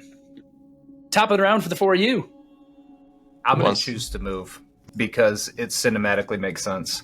Therian, you're first. Hit it. As long as nobody has an issue with that. So as he swings at me with the axe, I'm going to duck under the axe around his back, and I'm going to run over to this wood pile. Nice. And as soon as I get there, I'm going to take a shot at the goblin on the wolf? On the wolf. Perfect. Yeah. Make that shot.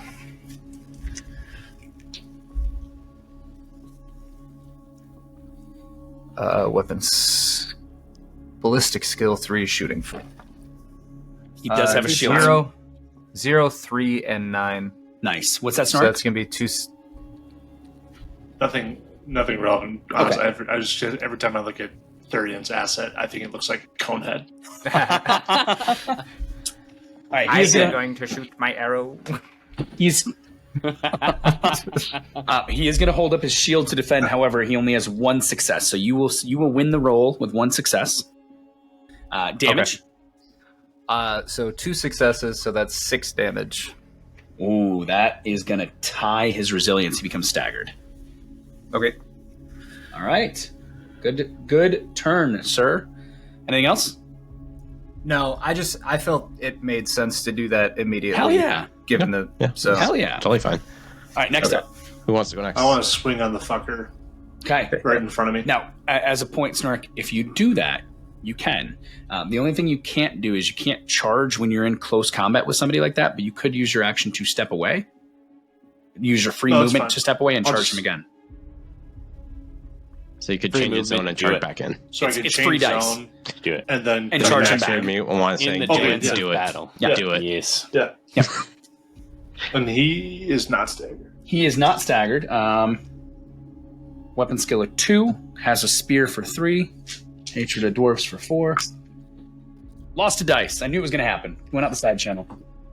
Ugh. I'm going to grab that dice while you check your roll.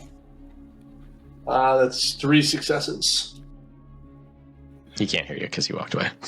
Oh, well, shit. I'm not going to grab that die. It's under something. What'd you get? 3 successes. Your 3 beats his 1. What's the total damage? It's going to be 3 Plus your Plus your 2 successes. plus 3, so 6. 2 because you 2, 'cause I had minus 1. Oh, So you're 5 successes, and that's So why 5, that's why yes. extra damage is big. He has a resilience of 5 with a shield, so he becomes staggered. Okay, nice job, Snork. Anything else? that's it. Jean-Luc or Kaz, who's up? Go for it, Cass. Okay. I'm going to do a similar thing to what I did before. I'm going Okay. to come running off of this thing. Probably too far to jump, but I'm going to still attempt to do it. Ooh, It's only a few Brad, yards. He's a let me dwarf. ask you He's a awesome. He question. can do it. Is it cool? Kaz, here's what you're gonna do for me. Give me an athletics check. Fuck yeah. Athletics, okay. Wait, look at this. It's under your agility. Yep, I got to find it. Oh, God, my agility. Athletics, okay, 2. What am I doing? 2 then. You get a single success. You manage to make the jump. I got a 1 and a 10. You make the jump. You will get +1 die for attacking from on high. Ooh. So that's going to be a charge and a plus up on high. So that's going to be, I got to do math. So that's going to be 6 minus 1 with my great axe of 5. Okay. I would have weapon skill 5. Hatred would be 6. I'm missing my 6th die, but it doesn't matter because it's a great X, so I have 5 as well. Okay, that's going to be, the math is there, 3 successes. 3 successes. I've got 4. As you come in with an overhand chop, he swings his great axe right back at you and leaves your arms ringing. I do have one question. Hit me. My Slayer talent says, specifically, Okay. I have to have a successful attack. Yeah, he beat you by 1 success level. I'm making this glorious with my spending fate. Let's go. Spend that fate. Make it glorious. So I need 2 more. I got a 2 and a 9, so I tie him. And you're the initiator, so you do succeed. So I got 4 successes with that. I'm tying him, and then that's going to be what? 7 wounds? Or 7 damage? 7 damage, yeah, because I also had 4. What was your Slayer talent? The Slayer talent is if I attack has 3 successes or more, I automatically deal a damage, a wound. Oh yeah, perfect. So yeah, you're going to wound either way because his resilience is lower than 7. So he is going to roll on the wound challenge, and I'll tell you what. Once again, roll me a d10. That's going to be a 7. Oh shit. Okay. Test endurance to avoid being blinded. Brother. Okay, here we go. Okay. All right, good. So you gash. A 7 is called a gash brow. A cut on the forehead turns your vision red as you try to blink the blood out of your eyes. Test endurance to avoid being blinded until the end of your next turn. He does succeed on that endurance check, and you see as blood is running around these piggy red pointed eyes of this orc who's now looking at you with menace. You notice, Kaz, as you've wounded him, he seems to shake off a bit of his drunkenness. I just sing in his face. Okay. Last but not least, Jean-Luc. So I maneuver Okay. up into this here wagon. That wagon cannot be climbed into because it is currently holding a giant keg of ale. I'll tuck behind it then. Okay, done. Allowed. Uh, Either side is fine. You have the movement. I know. I'm just trying to figure out. I'll tuck as far into this corner as I can get, I guess. Perfect. That is a fucking great casting roll. Uh-oh. That is Uh-oh. 4 successes and Fuck. 4 potency. Fuck. So I cast. You're just ripping it right off.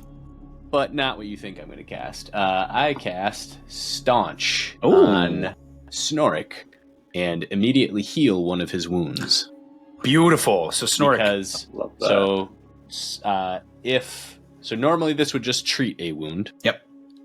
If my potency of the cast exceeds the number of wounds he has, it can heal one. Nice. Okay.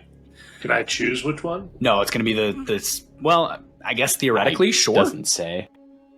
What are your 2 wounds?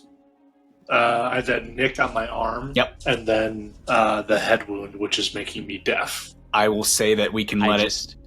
The only thing it says is I can't heal wounds that require surgery, so I can choose to heal a wound. That wound doesn't require surgery, so Snorik, your hearing with a burst of heat comes ringing back. Sweet. And you didn't lose any teeth either. Actually, that's a great use of your spell, Jean-Luc. Thank you, Jean-Luc. I thought you were going to rip a fireball off. I was like, shit. I was thinking about it.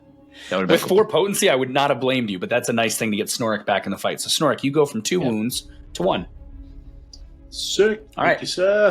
That I believe that's the end of the 4 of you, correct? Anybody got anything left? I think that's it. Okay, here we go. All right. Big Orc is currently engaged, so can't charge just yet. So let's start with the easy one. The Goblin in the upper left corner is going to take a shot at you, Therian. Fair enough. He sees you. You're not busy fighting one of his friends. You seem to be the easiest target. We all know that's not exactly true, but let's find out. So he's going to take a shot. 3 dice. Got to get some 4s. 1 success. So I do succeed. Oh, and you're... He can dodge. He can dodge. I'm Yep. going to dodge with agility. So He's the one who can. 4 dice, level 4. Make it That's so. 1, 2, 2, 7. So that's 3 to dodge. Okay. So as the arrow strikes out, this is going to be a weird thing because that's a failed attack. The goblin, as he leans out over the edge and tries to take a shot at you, leans a little too far and begins flailing as he falls off the top level and falls onto the ground below, prone. I'm just going to shout out that he's a silly creature as I knock the next arrow to get ready for my turn. Warhammer, you guys know I love my Grim, but orcs are just fun and funny, and stupid shit like this makes them fun and funny. So, all right, that's him. Next up, the goblin Snorik that you are currently engaged with looks over at the orc, and the orc just goes, and he comes running up to Kaz. Okay. Kaz, he's going to try to make an attack against you, my friend. That one's a goblin, isn't it? Yes, the orc roared and the goblin came running. Oh, okay. Okay, gotcha. And So, goblin Kaz has... is not currently outnumbered, right? Because Snorik's still in the same zone. Correct. So Kaz, goblin has a weapon skill of 2. Hatred of dwarves makes it 3. Not a chance. I got 0 successes on my attack. I got 0 successes as well. Okay. That rolled It's a failed terribly. attack. He's already staggered. Nothing happens. The goblin comes running up and stabs at you with a spear and just misses wide. Kind of nervous about the orc in general. The orc, dummy. in the meantime, is going to use his free action to step away to free himself up. And then he's going to charge directly at the other dwarf. Snorik! Or Snorik. Howard. You're not wrong. All right, so we've You got... just want things to fight me, and everything's running away like cowards. We've got Snorik. I've got a weapon skill. Boom. You are going to get to defend this one with melee, sir. Plus a charge, plus hatred dwarves, minus great axe. Here we go. Hold on. I got too many dice. 2. 5 successes as the great axe comes swinging down. Now, you also are wearing armor, so the great axe is going to deal 1 additional damage. So the great axe deals strength, which is 4, plus the SLs. So the SLs being, you had 2, I had 5, that being 3, so that's 7. But then you're also wearing armor, which makes it 8. Oh, I'm sorry. Great axe is strength plus 3 plus success levels, so that's even more. So it's 11. It's gonna wound you, essentially, is what I'm getting at. Yeah. So Snorik, roll me 2d10. Thankfully, it's not 3d10. Right. A 10 and a 6. 16 this time. Okay. 16 is a new one. Slashed forearms. Roll a d10 and pick left or right, being evens and odds really quick. Oh, that's Even right. left, odds right. To 7, right. Okay. Deep cuts run along the length of your right arm, leaving it fitfully spurting blood. Until the wound is treated, you suffer the critically injured condition, and until the wound is healed, which requires rest and recovery, you cannot use your right arm. So you will be swinging your weapon in your offhand moving forward. Damn. What is the critically whatever? I was just jumping because I knew we were going to ask. So critically injured condition is one of the worst ones. What it means is that at the end of each turn, you have to test endurance. If you fail, you become defenseless. If you already have the defenseless condition, you die. Oh. So that one, he just needs to be treated to be able to use his arm again? Rest and recovery. Yep. No surgery, just rest and recovery. But treated versus healed is what I'm looking for, because... this one with the critically injured does not require... Oh, I'm sorry. The critical injury requires a recall test to treat your wound. Yes. Yes. Okay. So yes, he requires treatment. Yes. Okay.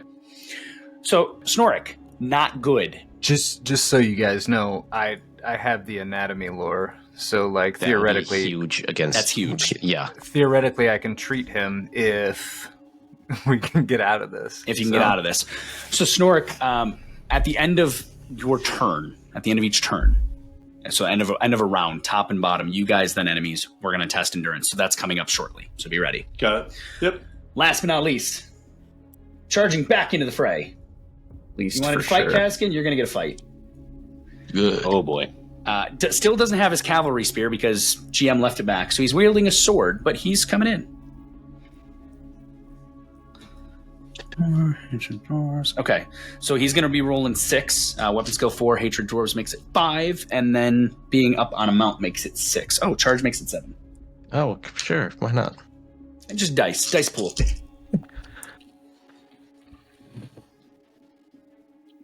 It doesn't help when it's all 8s and 9s. I have 2 successes. I have 2 successes as well. Okay, so he is going to beat you on the tie. Sword is strength plus 0 successes. And his strength is only 4. So I have a toughness of 5. Okay, perfect. So you become staggered, my friend.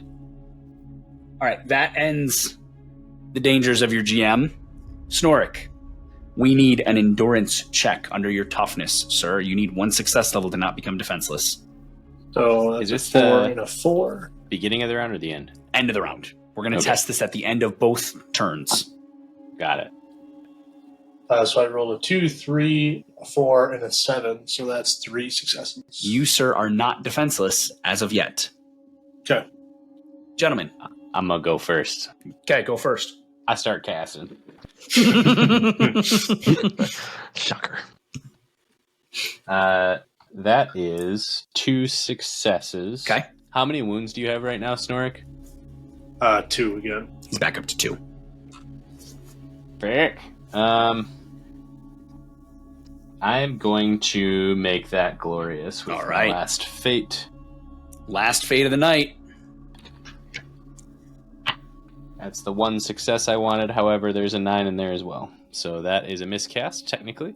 But it doesn't say I lose my successes when I miscast. You don't lose your successes, but we resolve the miscast before the cast. Yeah, that's fine.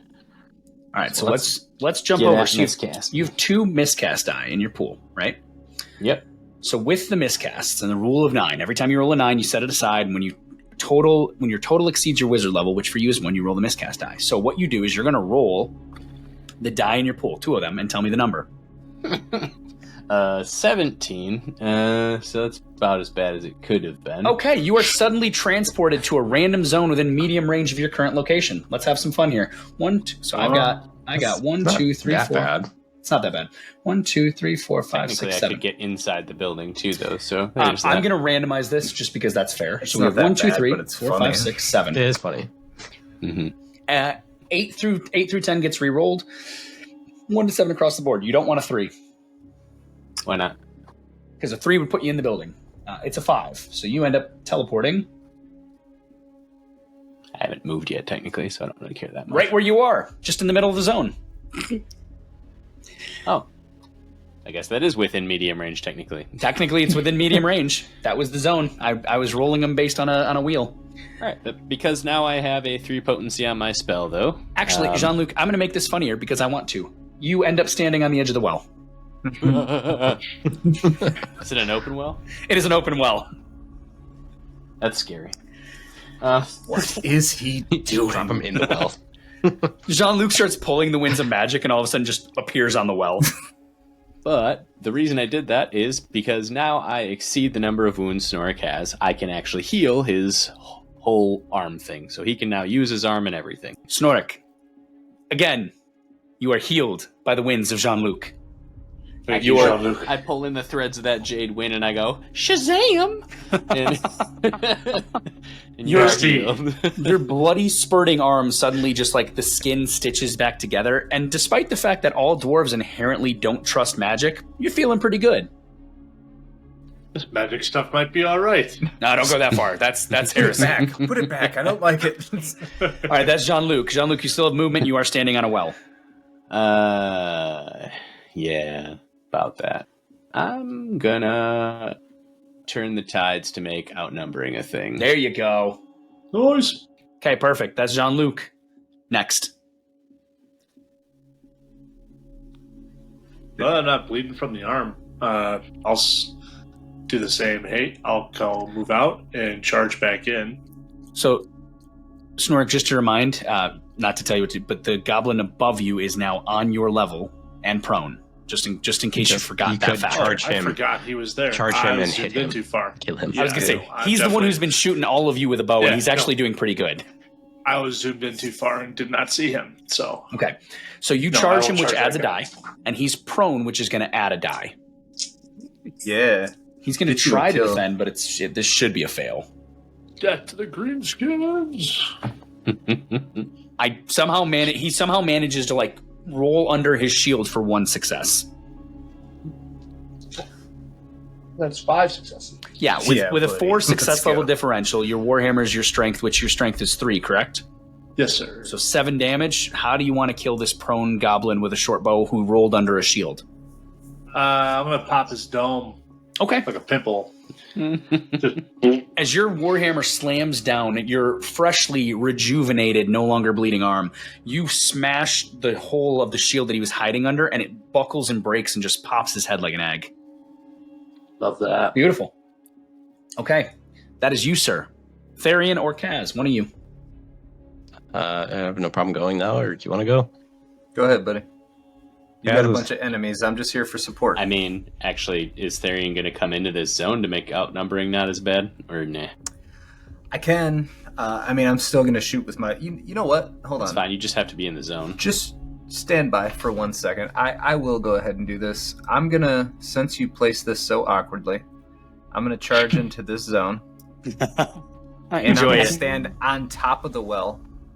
Actually, hang on. Before you go, again, not to tell you what to do, Kyle, but you did charge up. Do you want to maneuver back down? Ooh, yes. Oh, yeah, you do have a free movement. That's true. That is true. So Get the numbers back on our side. Thank you, now that I Jean-Luc. have moved Wait. into the zone, Sorry, Alex. He That's can't because for him to charge removes the maneuver capability. No, after it's done. to charge when he was in combat with the orc, he would have had to have used his move to step out of close range to then charge. You can't charge when you're in close range with an enemy. So he used his movement to step away, and then he was able to use the maneuver action to charge. Alex, please continue. I'm so sorry. Unreal. so I know I'm using a ballistic, so Yep. charging isn't actually a thing for me. Nope. I just said charge anyway because I just want to be part of the fun. I like where your So- brain's at. I'm going to go into this zone. Yep. Since you put it right in between the well, and I'm going to stand on Absolutely. top of the well because it's higher, is it not? It is. so I'm going to shoot.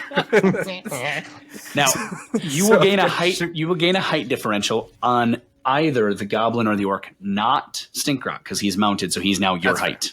That's fair. I'm going to go for the. I'm going to shoot at the orc. Shoot at the orc. Make it so.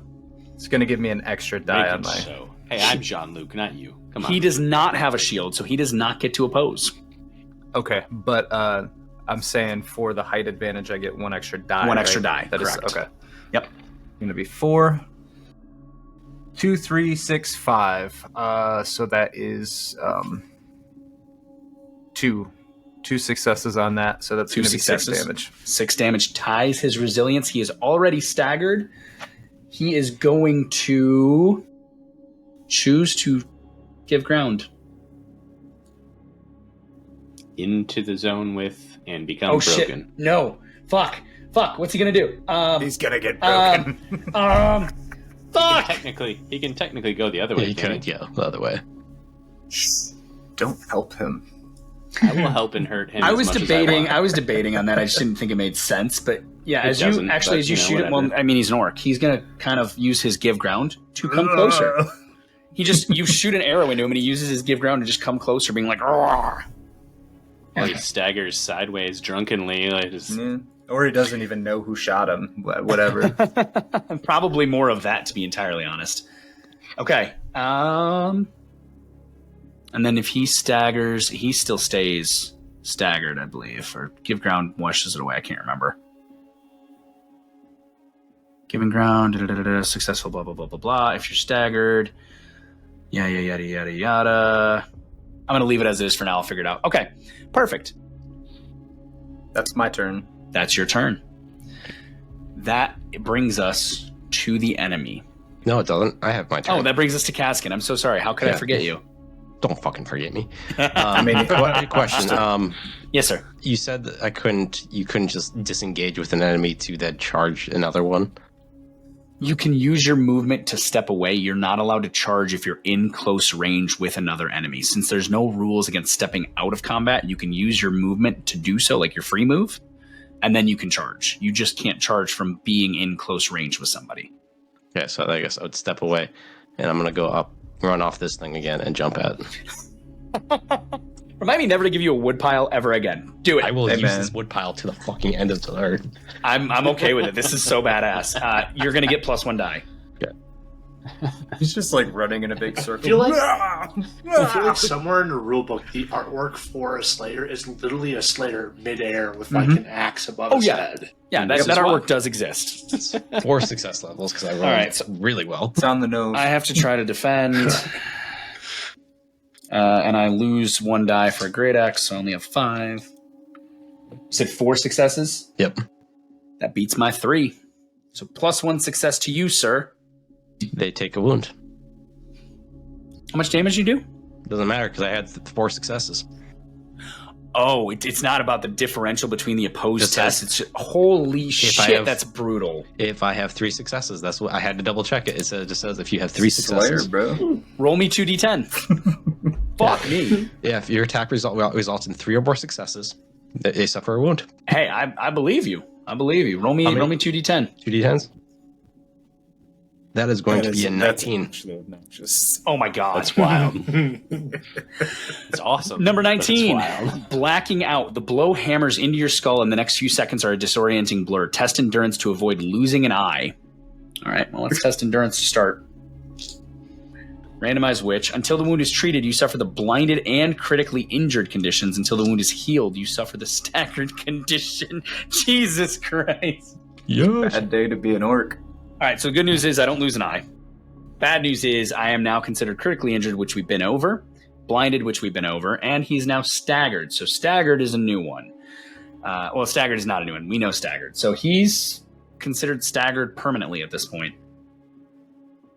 That sucks. Damn. All right. Well, that's the stagger. That's him. So he's now blind, which means that he can't do pretty much anything. He can try to attack, but they just fail. Like he can try to attack and he's just going to fail. So that's good. He's a useless orc. All right, Kaz. Anything else? I'm done. That's my turn. You got any more orcs in there, bro? Okay. Yeah. At this point, The doors swing open. seeing the orc, Monstrosity appears. I hope so. seeing the orc do that, get blinded. No, I think they're going to run. Cowards. fucking fight. I think they're going to run. I'm sure there's a rule somewhere in the rule book. I don't remember it. I know there's the retreat rule for you guys. No. I didn't even have to cast the Curse of Cowardly Flight. These little bitches. I mean, it's goblins, man. You just staggered the shit out of Nork. Brad, you haven't hit me yet. Stay. Continue to fight. This is a fun fight. Do it. Hold, please. You hear flapping in the distance. No, with double nines on the leadership check, the orc roars some kind of a command, and the goblin turns the wolf's head and begins running away, immediately leaving the other goblin behind. How does retreat in this work? So you guys have the ability to retreat. I don't want to spend time looking for it. There are rules for it, but I just don't know them off the top of my head for NPCs. I don't think there are like good rules for retreating for NPCs, but you can choose the action to retreat, which is one of the listed actions under combat sections on page 120. And basically what it is that the players may determine, and if you're in unanimous agreement, you can sound the retreat at the start of the round, and then one person has to spend fate to be that rear guard. So yeah, the NPCs are just scattering. The goblin mounted is going to get away. The staggered goblin, I'm going to say, for lack of a better term, you guys managed to mow him down because I know you bloodthirsty hounds, and I know you're going to try to. Him being staggered. Try and get the other one too, but whatever. The other one is on a mount and he's fast, so he's moving 2 zones per turn. Is he faster than Fireball? I tell you what, try to cast Fireball real quick. An arrow? I'll let you try to cast. I will let you both try to make an attack as he runs away. Right now. Okay. While they're doing that, what's going on with this orc? I'm just assuming that you're going to toy with him, Kaz. We're going to get to that. I'm going to kill him. I'm definitely going to kill him. He doesn't even know which way to run. He's blinded, disoriented. He automatically fails any attempts to fight or defend. So, you're going to be able to just easily dispatch him. So, Brad. Yes, sir. I don't succeed, but I'm going to burn a fate to go unmitigated success. And you're going to burn a fate? Yeah, unmitigated success. I can do whatever the fuck Jean-Luc will reappear. You sure you want to burn a fate permanently? I succeed at all 4. He's not reappearing. Are you kidding me? Never playing him again. You succeeded all 4. I wanted to burn this guy down, so I don't care. All right, so you succeeded all 4. What happens? I shoot him with Fireball, and that is 5 + 4 damage to both him and his mount, and if they're not monstrosities, they go prone immediately. We don't have a GM's handbook for a giant wolf, and I know that from the Old World book that a giant wolf is not considered a monstrosity. It's just a mount. So they will go prone immediately. They both suffer a wound. The wolf is a brute, so he suffers 1 wound. That's fine. Synkrot, though, I need you to roll me 2d10. Hey, and as that happens, I also had a success on my longbow. So perfect. Whenever this is done, an simultaneous arrow's gonna go in one of their asses. Simultaneous. We'll see. You said 2d10? 2d10.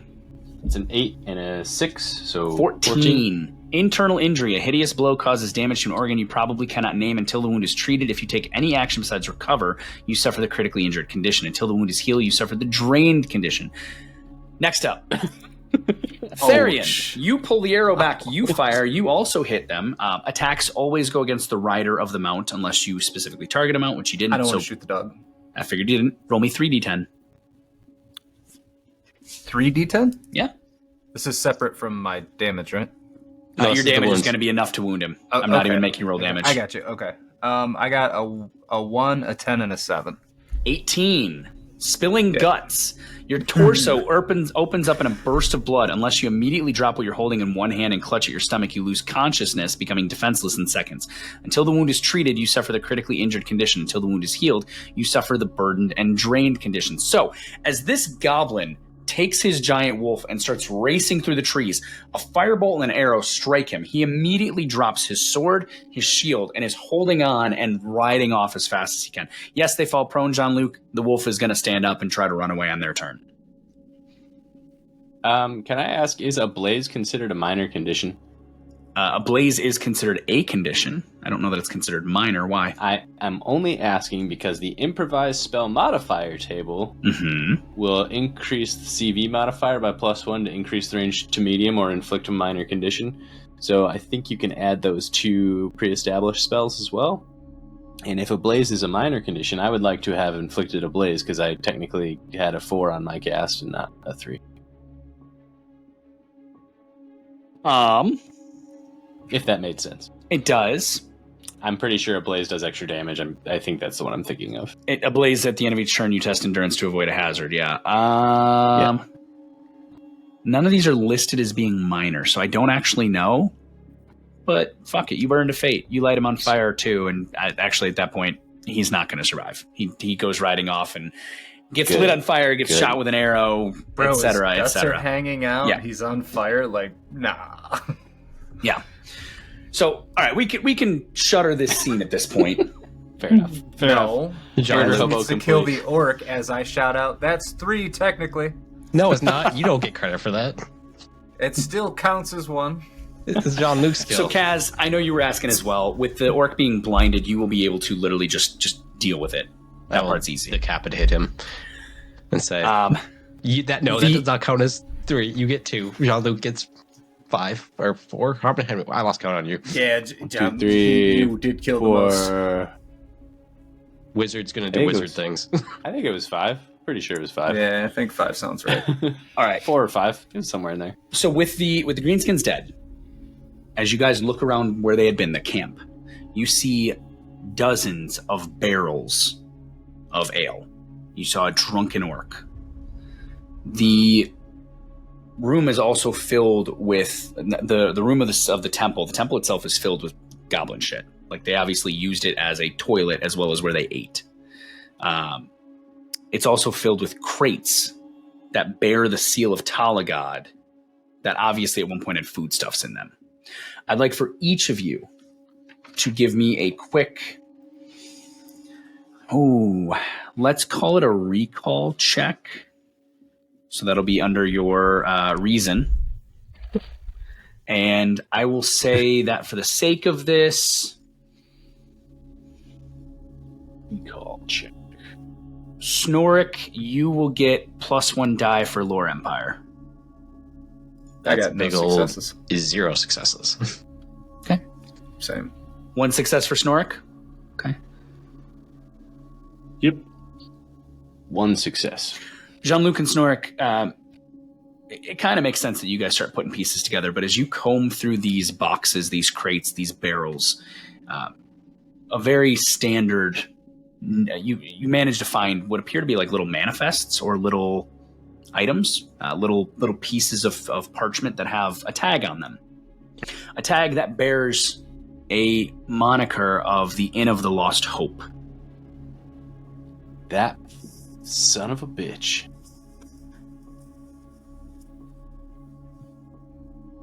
All right, headgear. Fucking hairnet. Hand up ass. What would you guys like to do with this information? Do any of us have that pike? Have the what? The pike to put his head on? I mean, the other guy dropped his spear. There is a tree branch with a short sword attached to it that was a cavalry spear floating around. Hey, Brad, I can read and write, by the way. Nice. I'm considering read write is not a talent in this game. I'm hoping that means you all can read and write, which is very nice. It's a lore. You have to have literacy. Oh, do you really? That makes sense. Yeah. Shit. I can read Dwarven. So Jean-Luc and Snorik, I don't think either of you have lore literacy. No. I have concoction, farming, Kingdom of Bretonnia. Snorik does battle have magic. literacy, so Snorik could read that, and so can Therian. That makes sense. I'm a hedge wizard. I can't. Yeah, but It's you guys are able to put the pieces together. So A wizard that can't read? No. That doesn't make sense to me. I memorize all my spells. It's fun. Sure. what would the four of you like to do with this information? I'm grabbing that. like to Put go hairnet kill on a one more. pike. Yeah, Yeah. I'm grabbing the spear and bringing it with us. It takes you about an hour and a half to make your way Look back at down the Kaz path. and say it's about to be 4. You grab the mule that you left off scene. You're not counting right. It takes you an hour to go back to Talagod, re-entering through the eastern gates. making your way back to the warehouse where Borgrin and Helmet are sitting animatedly talking about the ale. You guys approach, and Borgrin goes, hey, what happened to the beardling? Dead. Collateral damage. Well, that's what he gets for trying to rob me. Fair enough. He took an arrow to the knee before he became an adventurer. Ain't that the worst? Ends an adventurer's career too early, that does. What'd you find out? You're finally awake. This bastard over here has been giving some drink to the enemies of the orcs and goblins. What are you up to?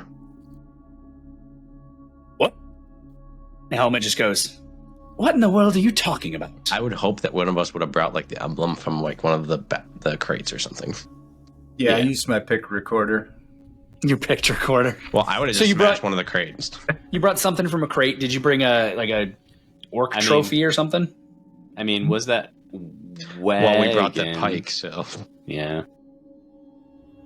You cut the orc's head off. It would have made sense to bring some of the evidence of. I'm a slayer, so I would collect heads. Plus an orc I'm head. assuming Kaz is probably covered in viscera. I popped a couple heads too. There's probably blood on us. Yeah, you guys are beat up looking. So dropping the orc head, dropping whether it's a manifest or a logo from a crate, you hear as Borgrin goes, Well. I always knew that you couldn't compete with me normally, but for you to go and treat with the greenskin. For shame. And Helmet, in the meantime, is protesting. No. I did no such thing. Just because they stole my goods. I mean, that could have come from anywhere. Anywhere at all. There's no saying that I gave this to an orc or a goblin. First of all, that is a horrible accusation. Horrible. I really want to go murder Hobo on him, but I'm not going to. As Helmet says this, one of the guards actually looks at you and goes, that is a bit bold, a bit brass. I mean, unless there's additional information, it could just have been stolen goods. It's very easy to say. And Borgrin's just going, Stolen goods, you say. Stolen goods. It's always stolen goods with you manlings. Always. Did he actually even report anything recently? In a warehouse full of carts of ale, they chose one in particular. See, my nephew has a point. How dare they? As this is happening, another individual has approached. Hunched. Stringy gray hair. Faded purple robes with what looks to have once been gold embossing on it. And he kind of heads up to Helmet and he kind of whispers in his ear briefly and looks at the four of you and begins to kind of start to walk away after he has whispered Does this guy something. look like the guy that was described as? He absolutely exactly does. like the And guy that was as that described to you. happens, I'm going to go over and I'm just going to grab him by the collar and pull him back in between all of us. The guy in the purple? Yes. Okay. Absolutely. I'm going to strong arm him back to the center. Okay. You are going nowhere. You should get... Master Elf, get your hands off me. I've done nothing wrong. If he tries to wriggle away, Kaz is going to restrain him. Even if he tries to wiggle away, he has no strength and cannot get away from any of you. It's interesting. The boy who unfortunately lost his life to the greenskins described a man exactly like you who paid him to take the sale. What boy? Speak up, old man. This is as loud as I can talk, goddammit! What boy?